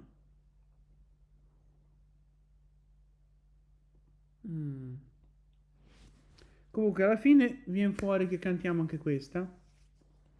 Yeah, so in the end we sing the Italian as well, apparently.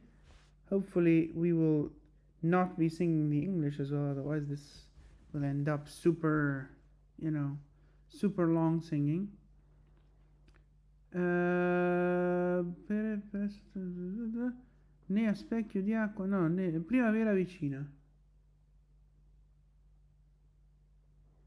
Cioè, io ho in mente questo presso alla primavera che però non ha il ritmo giusto.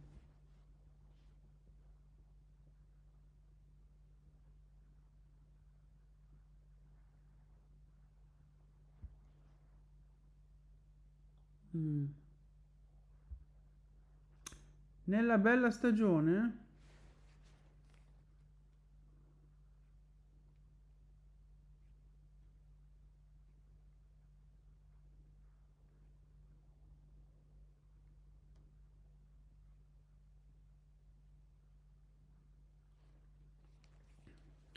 Vabbè, meglio di così, meglio di nella bella stagione non mi viene. Però la bella stagione potrebbe anche essere l'estate. Vabbè. Che poi uno dice non si capisce cosa c'entra la primavera qui in effetti. Yeah, now to think about it. Why is spring even mentioned at all here? Who knows? Okay. English time. At this never again I'll see, I in sooth wish I dead could be, and with many a tear me did she forsake. And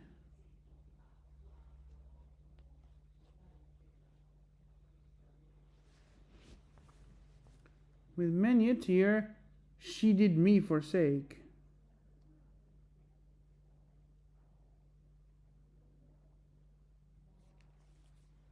Then she told me, poor me, alas, we have suffered so great a mass, Sappho.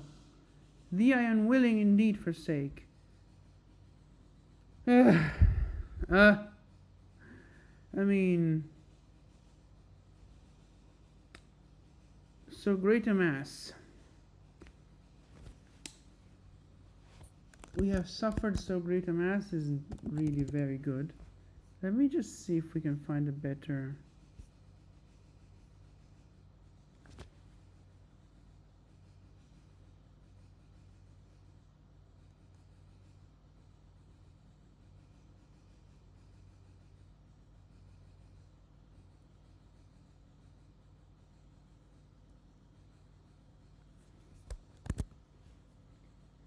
Through great pains, we were forced to pass. Sappho, thee I unwilling indeed forsake. Thee I unwilling, quite the archaic ordering, but I guess it's fine. This in answering her I said, okay, kind of fine. Go, farewell, and of me be led memory with thee, how much I thee loved, you know. Let memory of me be led with you. That is quite the turn of words, but I suppose it's kind of okay.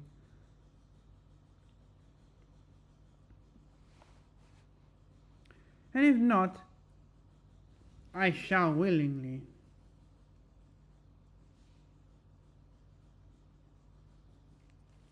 Why shall I willingly? Why the inversion? That's a question. If you say, shall I willingly? And if not, I shall willingly thee remind, which will go from thee. So which you will forget is which will go from thee.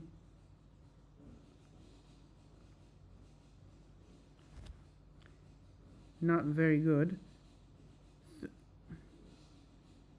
Through how much nice and good thing... through how much nice and good we indeed did go.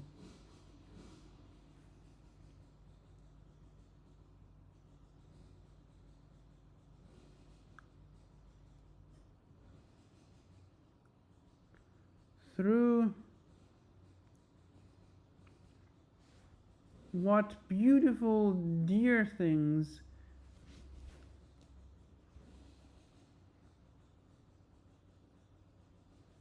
darling things, through what beautiful darling things we did go. Much better. But that we will go from the go back down again. When pause this again, it really doesn't convince me.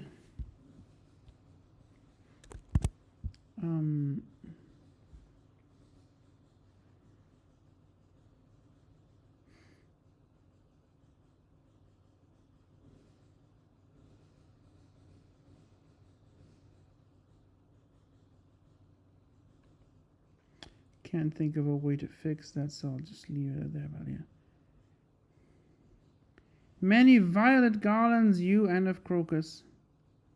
Many garlands of violets. I mean, I get it.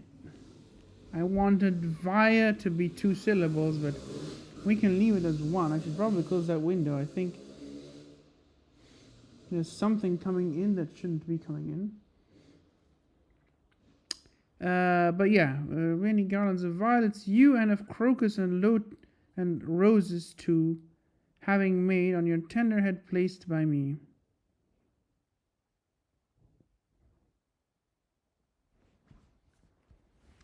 Weaved and placed on your tender head here by me.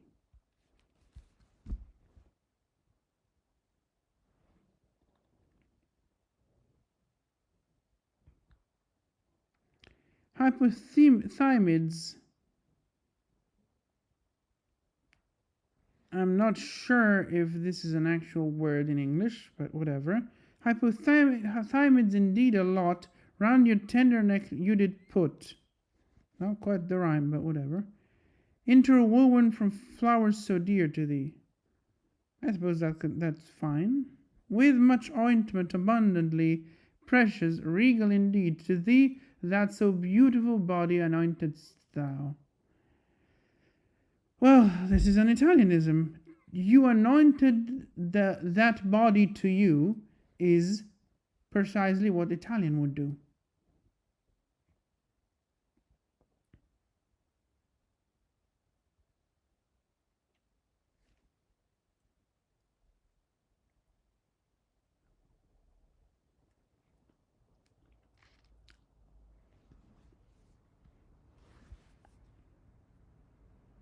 I suppose you could just put by me your so beautiful body.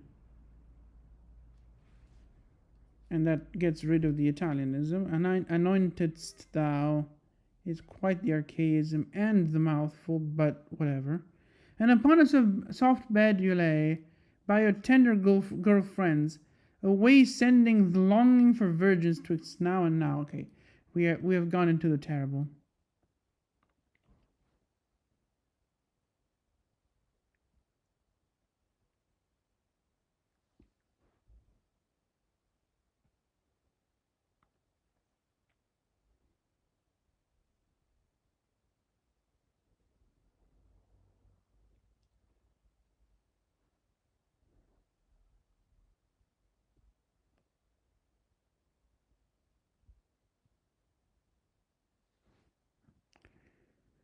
Yeah, because I'm already thinking about how to fix that, but away sending is already not good. Longing is an elision of the, which is terrible. And twixt now and now is like, what the hell kind of an expression?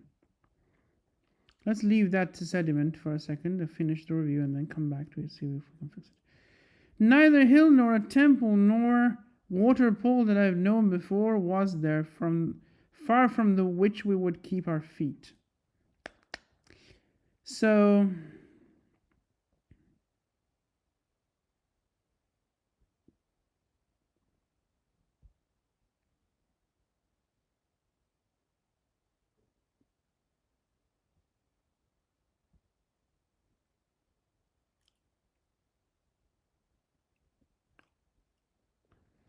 So this one indefinite article in a list of 3 things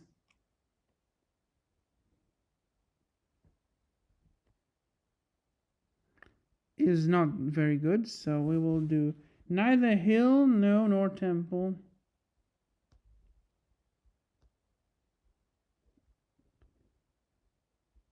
Which is maybe not the best thing, but it's better than a stupid, spurious, indefinite article.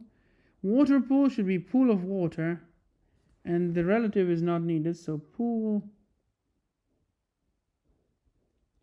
of water I've known.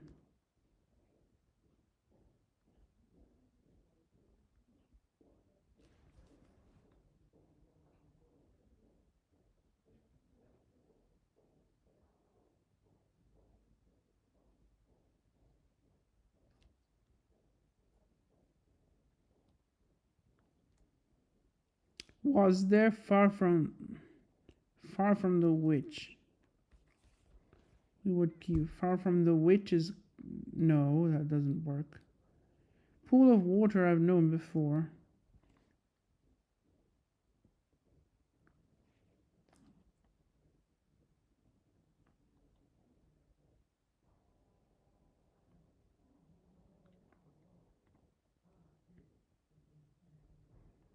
Known before is like, why is it even there?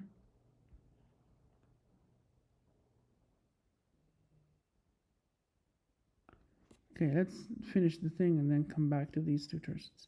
Nor through Littlewood near being spring, there did echo a noisy thing, but through echoed our chorus is so sweet. So, first of all, immediate suppression of the but, and through it echoed. That solves the last line.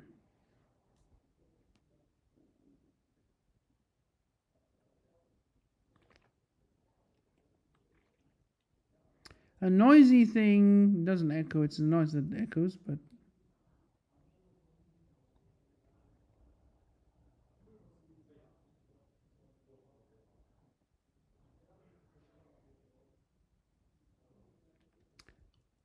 nor through any wood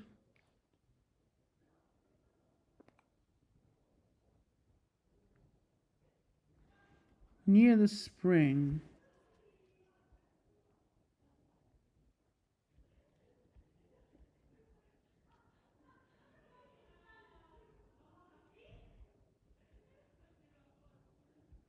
And then did there echo, because that's how poems go usually, right? Did there echo a noisy thing?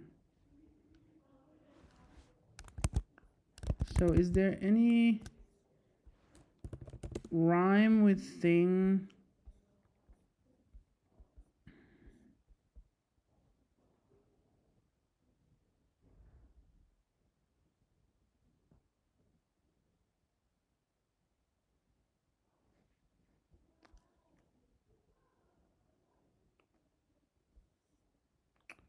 No.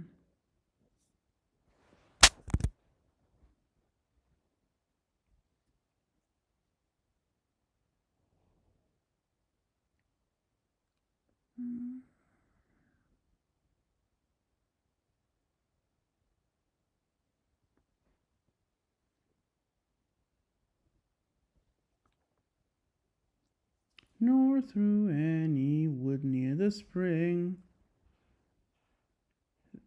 did there echo a noisy thing. I can't fix this one.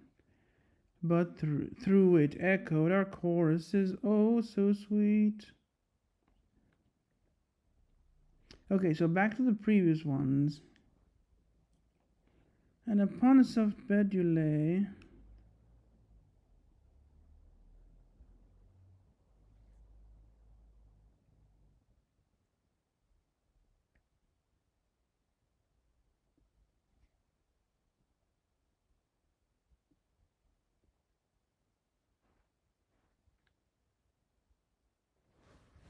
Okay, so what are rhymes with now?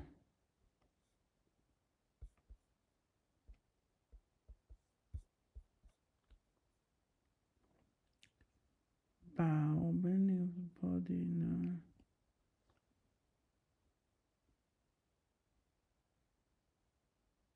Chow, brow, chow, frow, cow.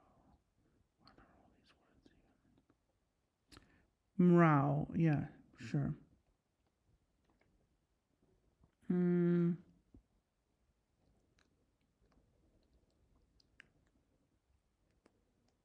Zhao, spelled ZHO.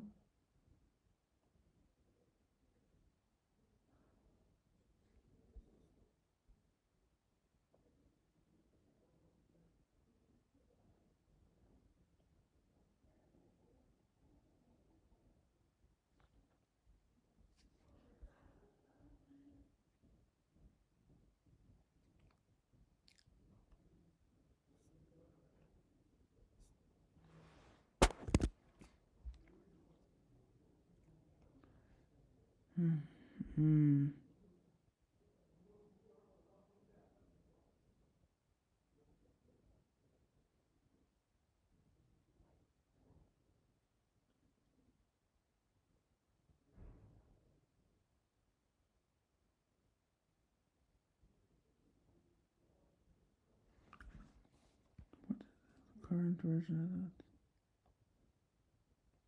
that. By me, you anointed your beautiful body, your body.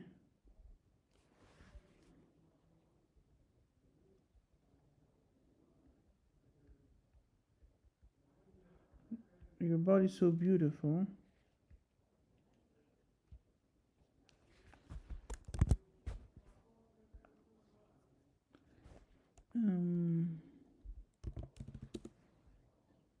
Let's see if we want rhymes with full.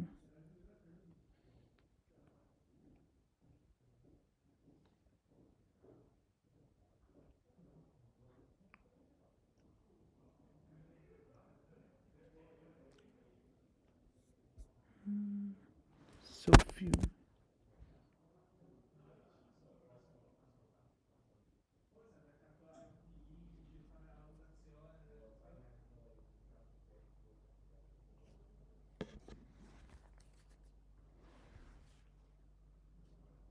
Who told you to send that?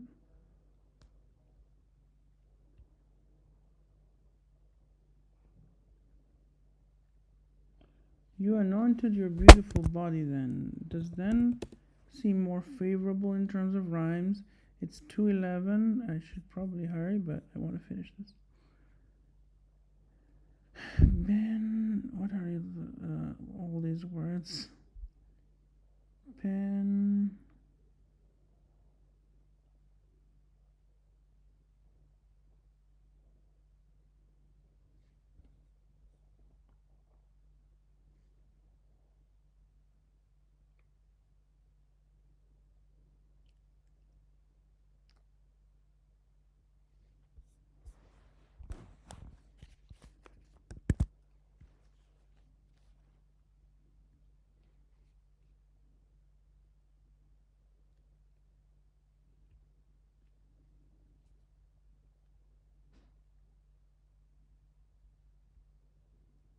You anointed your whole body, oh so fair.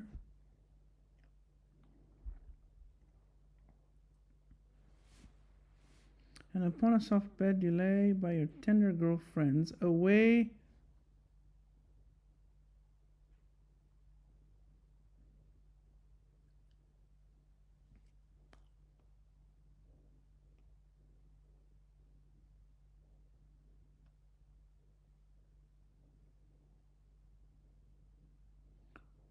All your longing for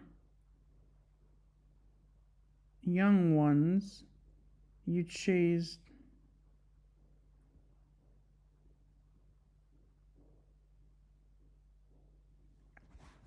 Away you did chase.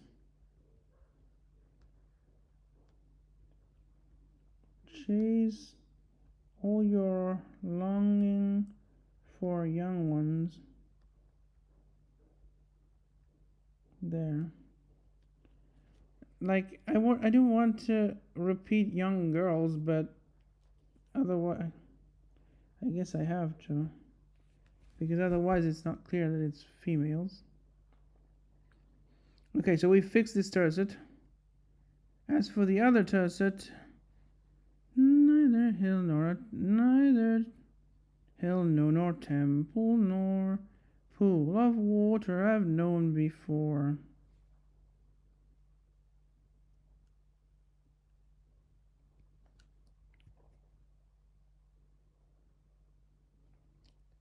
Ever saw us.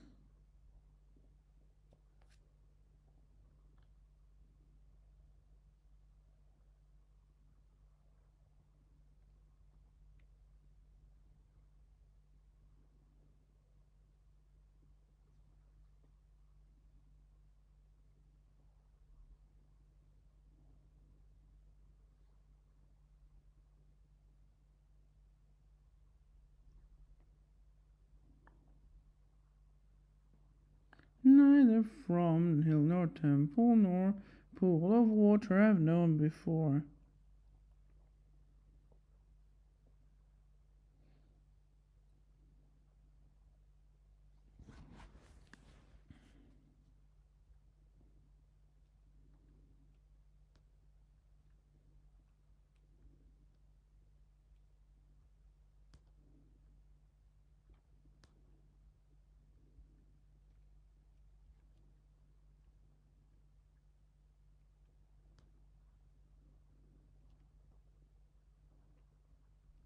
Did we ever coherently keep our feet?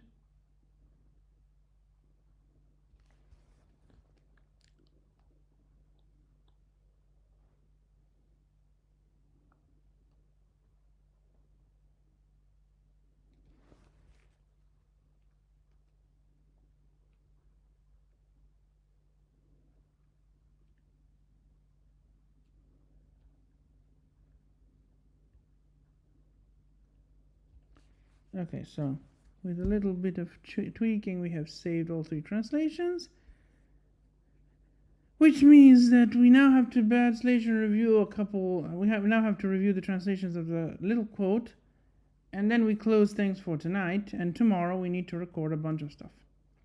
In particular, we do the short quotation first with its three translations, and then the big fragment with its three translations. Ok, siamo riusciti inaspettatamente a rendere decentemente buone tutte le traduzioni liceali di questo coso, il che vuol dire che adesso dobbiamo fare i commenti alle traduzioni della citazione piccola, dopodiché chiudiamo per stanotte e domani torniamo e cantiamo la citazione con le sue traduzioni e il frammentone con 3 traduzioni. Wow, that was a surprise. Sì, una vera sorpresa e non troppo benvenuta. Speravo di chiudere oggi con la registrazione. Speravamo di chiudere, di finire di registrare tutto stanotte, invece no. Yeah, we were hoping to finish the recording tonight, but that's not possible because that would be way too long considering we have to wake up in 5.5 hours. Sì, abbiamo tra 5 ore e mezza abbiamo la sveglia. Quindi dobbiamo fermarci in fretta. Allora, la citazione. So, Kapalais patumidas, plictaisam papalai derai, dove Kapalais invece di Kaipollais è un'invenzione di Berk. Yeah, right. So this is what it was supposed to be on the papyrus, except Kapalais on the parchment is Kaipollais, and Edmund Burke just randomly decided to fix that, despite it being Kaipollais even in the indirect tradition, like in the manuscript of Athenaeus manuscripts. Sì, anche nei manoscritti di Ateneo c'era Kaipollais. Quindi, so, in texta suppotumides, molles molle que kerwike.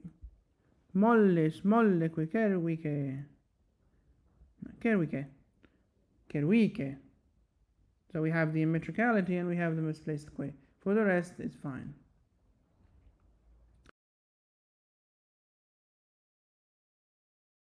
Abracaspatium. God damn it. Where were we before the stupid space problems annoyed us, and they will probably annoy us again tomorrow. Wow. Incervique que mollabens in textas hypotymides. That was fine. Is that the final version? No. Well, that was fine anyways. So maybe I'll be singing double Latin for this. In textae hypotymides incervique aderant tua, which is also fine. And then I added the thing. Pulchris floribu millibu facterant, which millibu is just invented, but whatever. Sul molcollo ipotimidi interciate morbide, che va benissimo. Plated soft hypothymides place you around the soft neck of yours, which is okay. I don't know about plated. Like maybe woven would be better.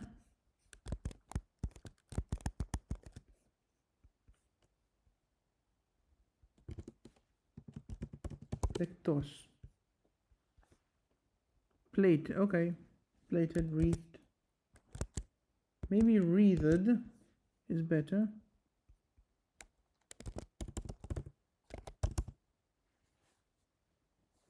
The soft is like whatever. Why did you add it? But whatever.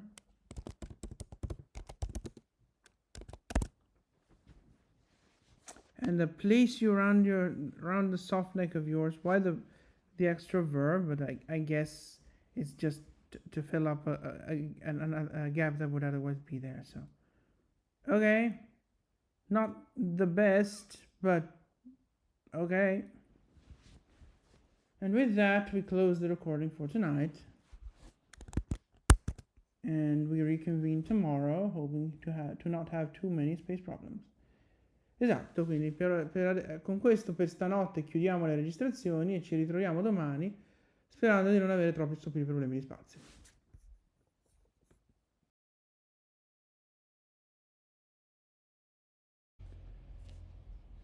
I don't open the window yet. Whatever. I definitely need more zoom though. Otherwise I'm not reading a thing out of that. Alright, let's fix that frame. Shall we? Still nope. That seems good enough. Maybe a bit further and a bit more straight. Yeah, that will do. This hair is just not doing what I want it to do. So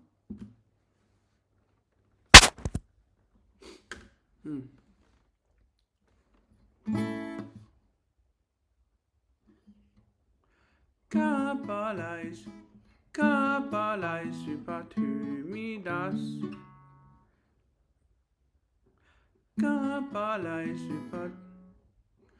Kapalais hypatumidas. Plecta, devo partire subito. Kapalais hypatumidas. Plectais ampapalaiderai. In textae hypotymides. Incervi caderantua.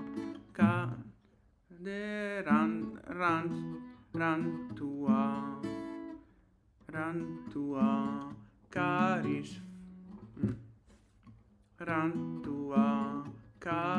rantua caris floribu millibu facterant sul molcollo ipotimidi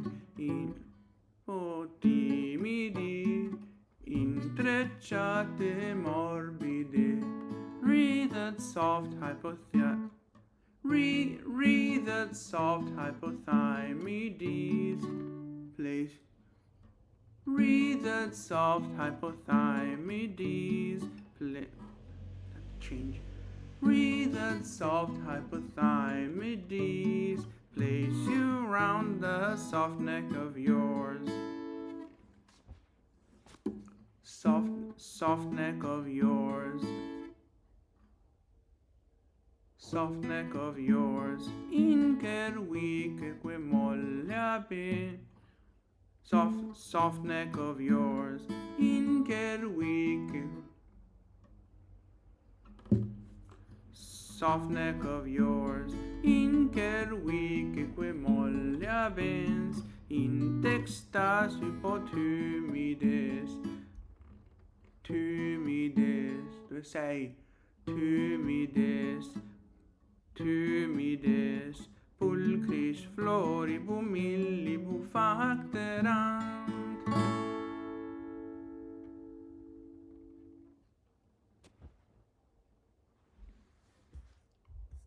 And we've gotten through the quotation. Now for the main dish, the main course of this video, I guess. And a bit more light from the screen. Attido potaropsumai.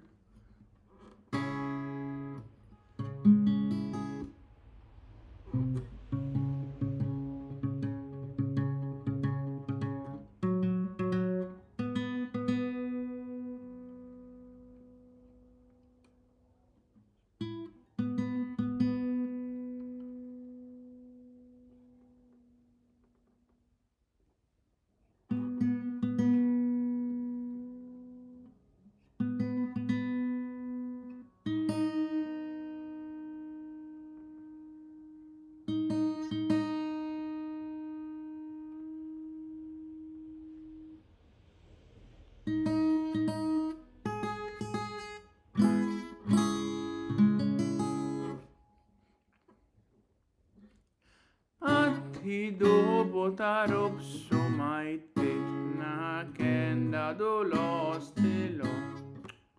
Na kenda dom. Attido potaropsumai na kenda dolostelo. Amepsis domena catelimpanen. Polla caito de pemoi, oimos dena pepontamen, oimos dena pepontamen, saphe mansae coisa pulippano. Che non è pulippano ma pulippano. Saphe mansae coisa pulippano.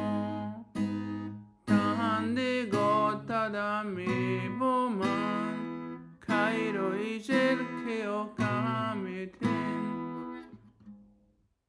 Cairo i cerche o cameten. Memna isois tagarosse pedepomen.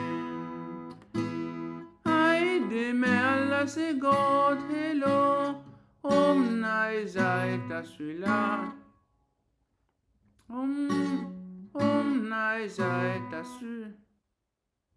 sulate ai omnai zaita sulate ai o sammes pila caica le pascomen pollois cars de panoision pollois cars de panoision. Pollois cars de panoision. Kai brodon. Pollois cars de panoision. Pollois cars de panoision. Kai brodon. Pollois cars de panoision, kai brodon.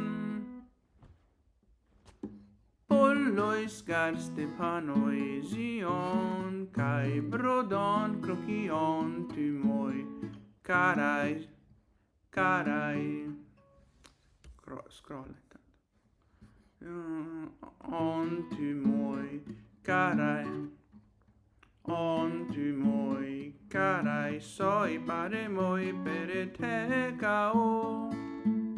Kai pollai si patumidas, plectai sampapalai derai, anteon eraton, aiderai, anteon, laiderai, anteon eraton, pipo emmenais, kai polloi liparos muroi, brenteoi te comancan, no, brenteoi te calon croa, brenteoi te calan, no, ni, calon, non calan, brenteoi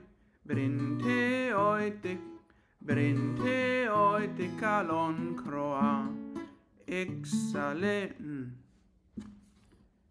kai polloi liparos muroi, mamma mia, kai polloi liparos muroi, brenteoi te calon croa, exalepsa o kai basileioi, kai stromnan epimoltakan, kai stromnan epimoltakan, apalan para pauonon, exies poton aipsane anidon, kotetis koro, no, kotetis loposod, kotetis loposoteti, iron, no, aspetta, quell'iron, abbi pazienza, deve avere la I lunga o breve quello?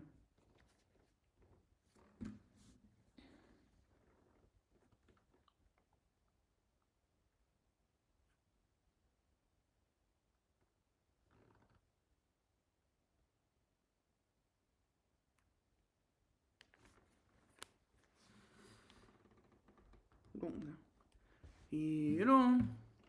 Irono dudato.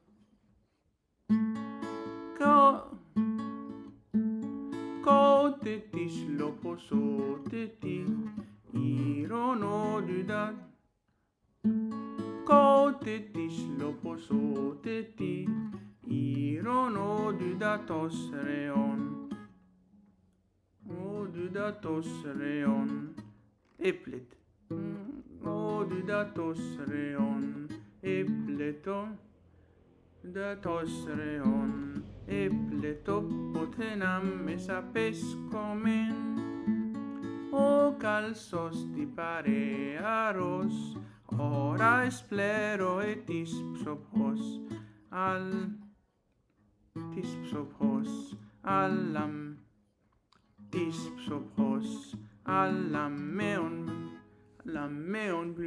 meon gluciae melaoideae, dispsopos, allam meon melaoideae, no.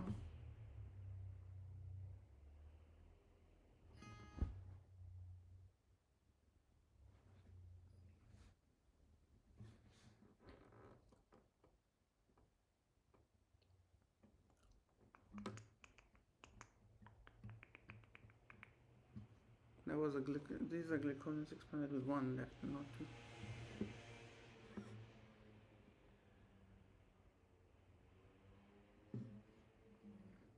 Dispsopos, allam meon gluciae. Dispsopos, allam meon gluciae melaoideae. Dispsopos, allam meon gluciae melaoideae.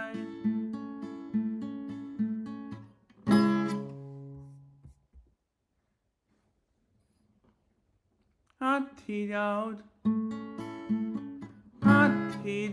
specium.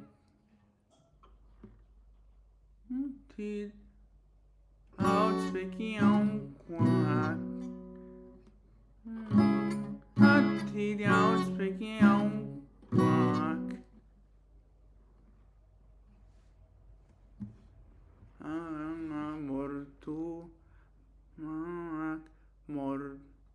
mortue, mortua esse quidem volo. Multas flens lacrimas abiebatea, metunc hoc dix, hoc quaid mihi. Passae quam mala me sumus, sappho in vita beo, equide ipsate respondi, quego haecei, valensique me, ique tu, memento volui benescis bene hoc, sive non ego tu volo, quae obliscari reculta beas, quanta cara pulcra viximus,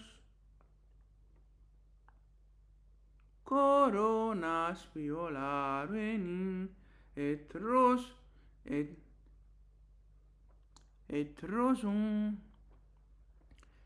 rosumque crocumque multas tuo capiti facienseras. Una roba, vixi. C'è davvero la prima I lunga?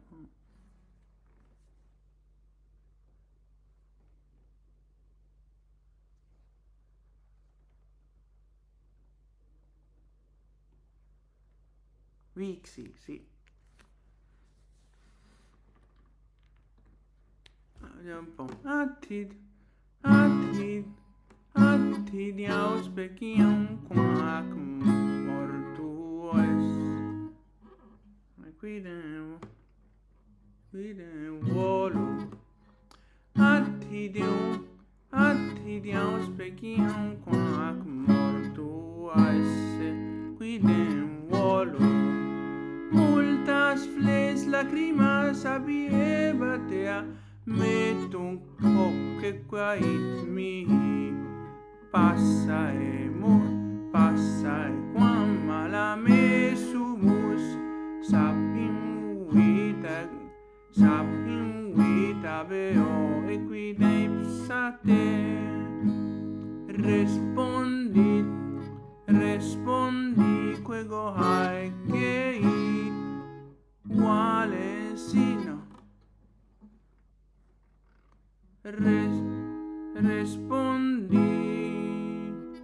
respondi, quego haecei, valensique me ique, respondi,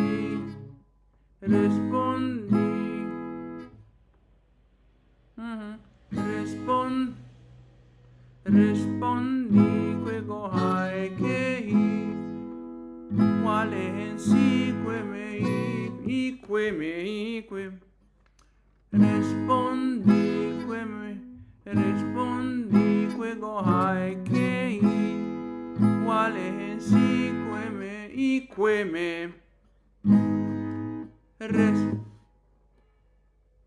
bells.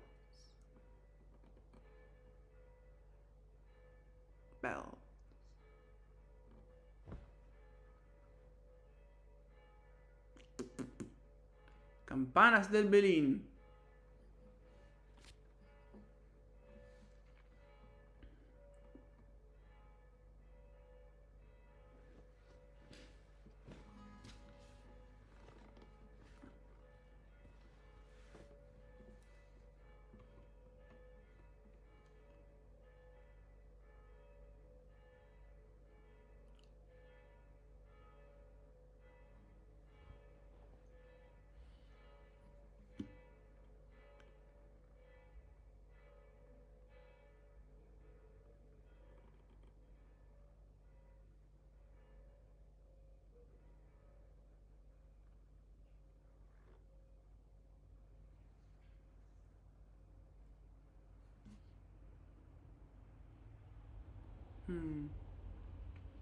Rispondi. Macchina. Rispondi. Quego. Rispondi quego hai che hi. Quale si queme. I queme. Rispondi quego hai che hi. Quale si queme. I que tu.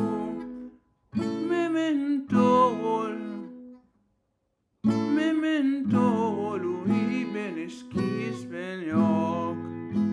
Si non ego tuolo, quobliscari reculta beas. No, non è obliscari. Quoblisceri reculta beas. Quanta cara quoblisceri reculta beas. Quanta cara pulcra viximus. Coronas violarenin et violarenin et rosumque 2-6 li violarenin et rosumque crocumque mul.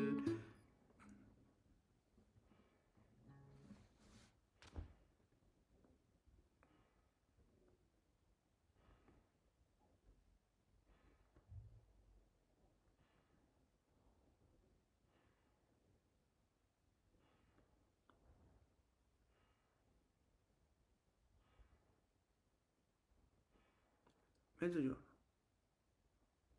12. Mezzogiorno. Violarenin et rosumque crocumque multas tastuo. Violarenin et rosumque crocum. Coro. No, fra l'altro ho sbagliato il coronas poi. Quindi viximus coro viximus coronas violarenin et rosumque crocumque multas tuo capiti facienseras in texta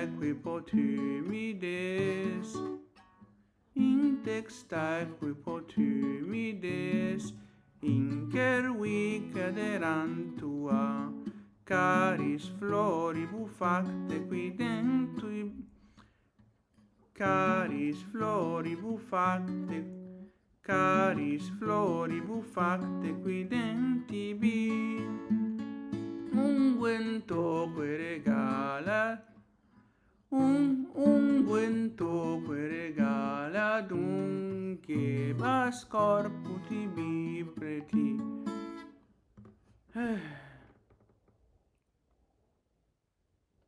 Quella sinafia di Adongebas è scritta male. Di bipreti, ti bipreti, oh.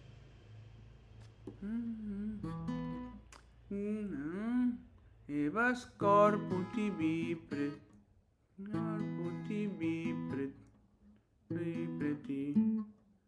Ti bipreti.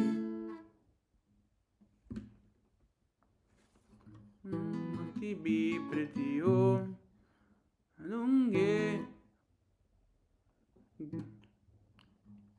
Gebas corputi bipreti. O sepulcro erat quoque multum id. Gebas corputi bipreti. Gebas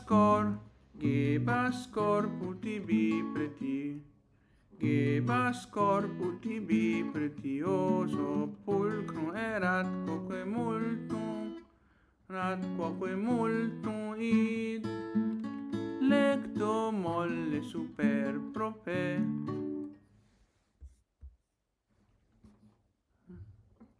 erat quoque multum id, erat quoque multum id, lecto molle super prope, teneras, no, non è vero, e invece era giusto.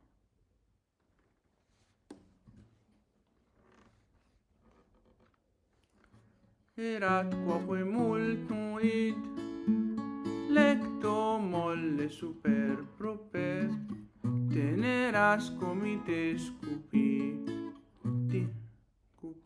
cupi, dinem virginum abs rapide jaciens, teneras comites cupi.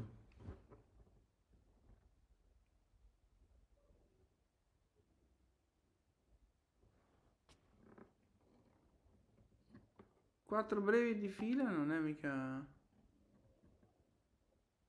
No, ma scusa. Cupidine c'ha la I lunga, quindi qui vado sbagliata.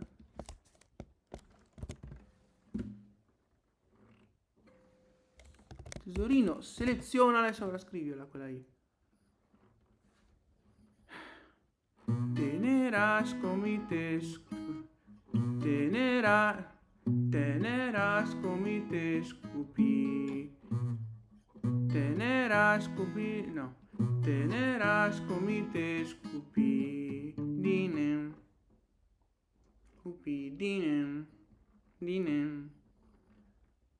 teneras comites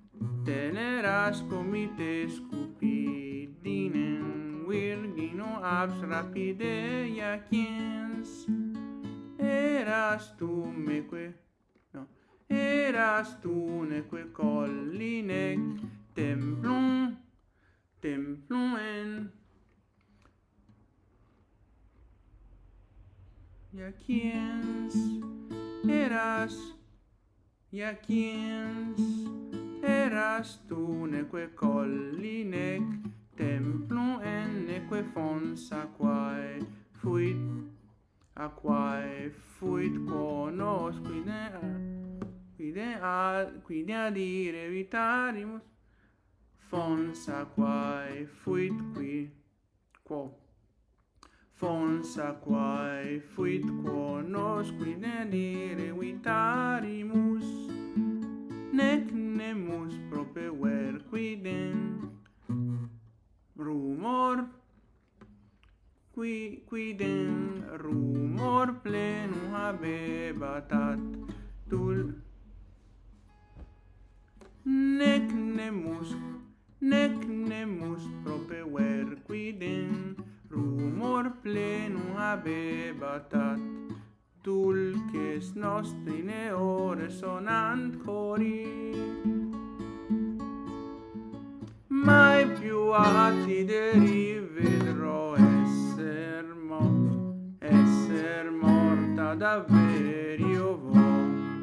Ella molto piangendo da me vi andò, queste cose poi disse a me, quanto abbiamo sofferto ahimè, Saffo inver contro voglia da te vi avò.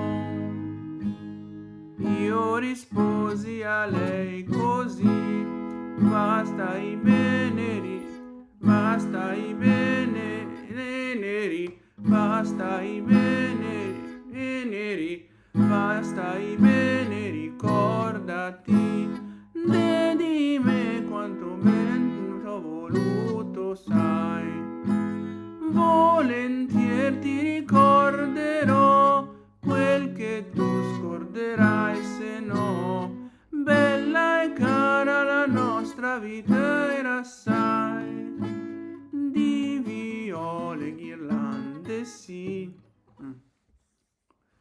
di viole ghirlande sì, e di rose e di crocchi qui, presso a me sul tuo capo ponevi tu, e intrecciati i po' timidi sul tuo tenero collo qui, molte di fiori amati ponevi tu, e di molto abbondante prezioso unguento adatto al re, il bel corpo splendente facevi a te, e su un morbido letto poi, letto poi,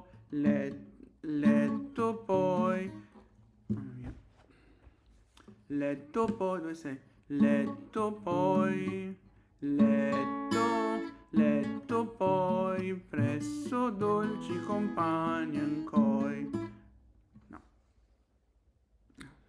Momento di pausa.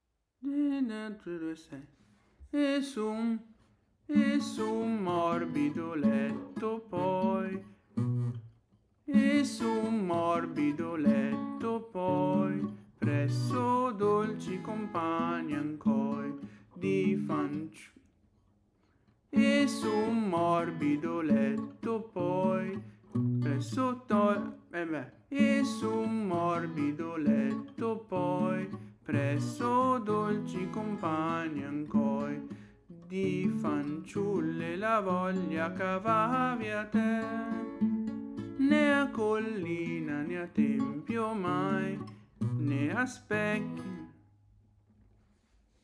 di acqua, né a specchio di acqua, né a specchio di acqua andai, ov'io non fossi data,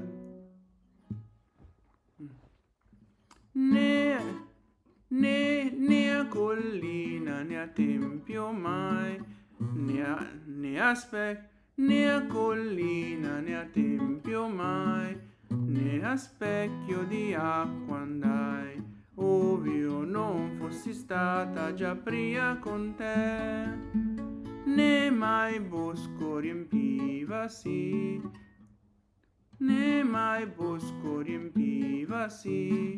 nella bella stagione di chiasso mat cori dolci di me e di te. At this never again I'll see, I soon wish I dead could be, and with many a tear she did me forsake, then she told me poor me, alas, through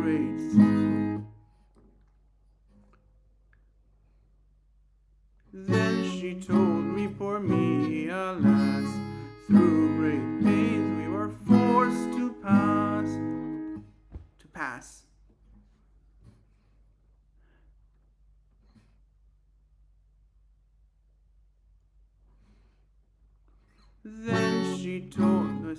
Then she told me, poor me, alas, through great pains we were forced to pass. Sappho, thee I unwilling indeed forsake. This in answering her I said, go farewell, and of me be led. Memory with thee, how much I thee loved, you know. And if not, I shall willingly thee remind which will go from thee, through what beautiful darling things we did go. Many garlands of violets you, and of crocus and roses too, weaved and placed on your weaved and placed on your tender neck here by me. Hypothymids indeed a lot round your tender neck you did put. Round your tender neck you did put in. Round your tender neck you did put, interwoven from flowers so dear to thee, with much ointment abundantly, precious regal indeed by me. Indeed by me, you anointed your whole body, oh so fair, and upon a soft bed you lay, by your tender girlfriends away, you did chase all.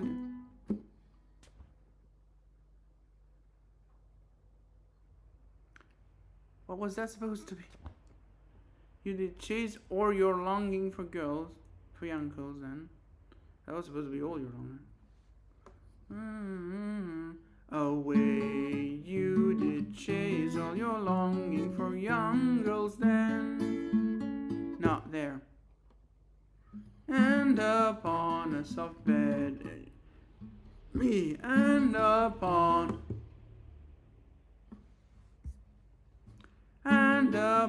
a soft bed you lay, and upon a soft bed you lay. Do I say? And upon a soft bed you lay, by your tender girlfriends. Tre terzini manca, dai. And upon a soft bed you lay, and upon a soft bed you lay, by your tender girlfriends away, you did chase all your longing for young girls there. Neither from hill nor temple nor pool of water I've known before, did we e'er always far away keep your always far away keep our feet, nor through any wood near the spring did there echo a noisy thing, but through.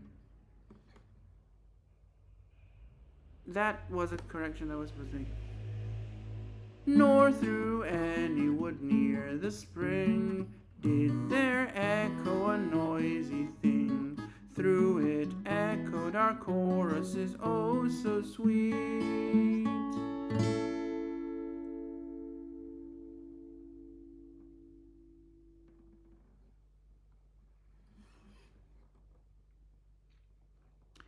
I do not have a goodbye in the meter of this, so Meran, Calancio, Nieme, Gummi. Buona giornata. Pulcro auspico die ipse vobis. Have a nice day.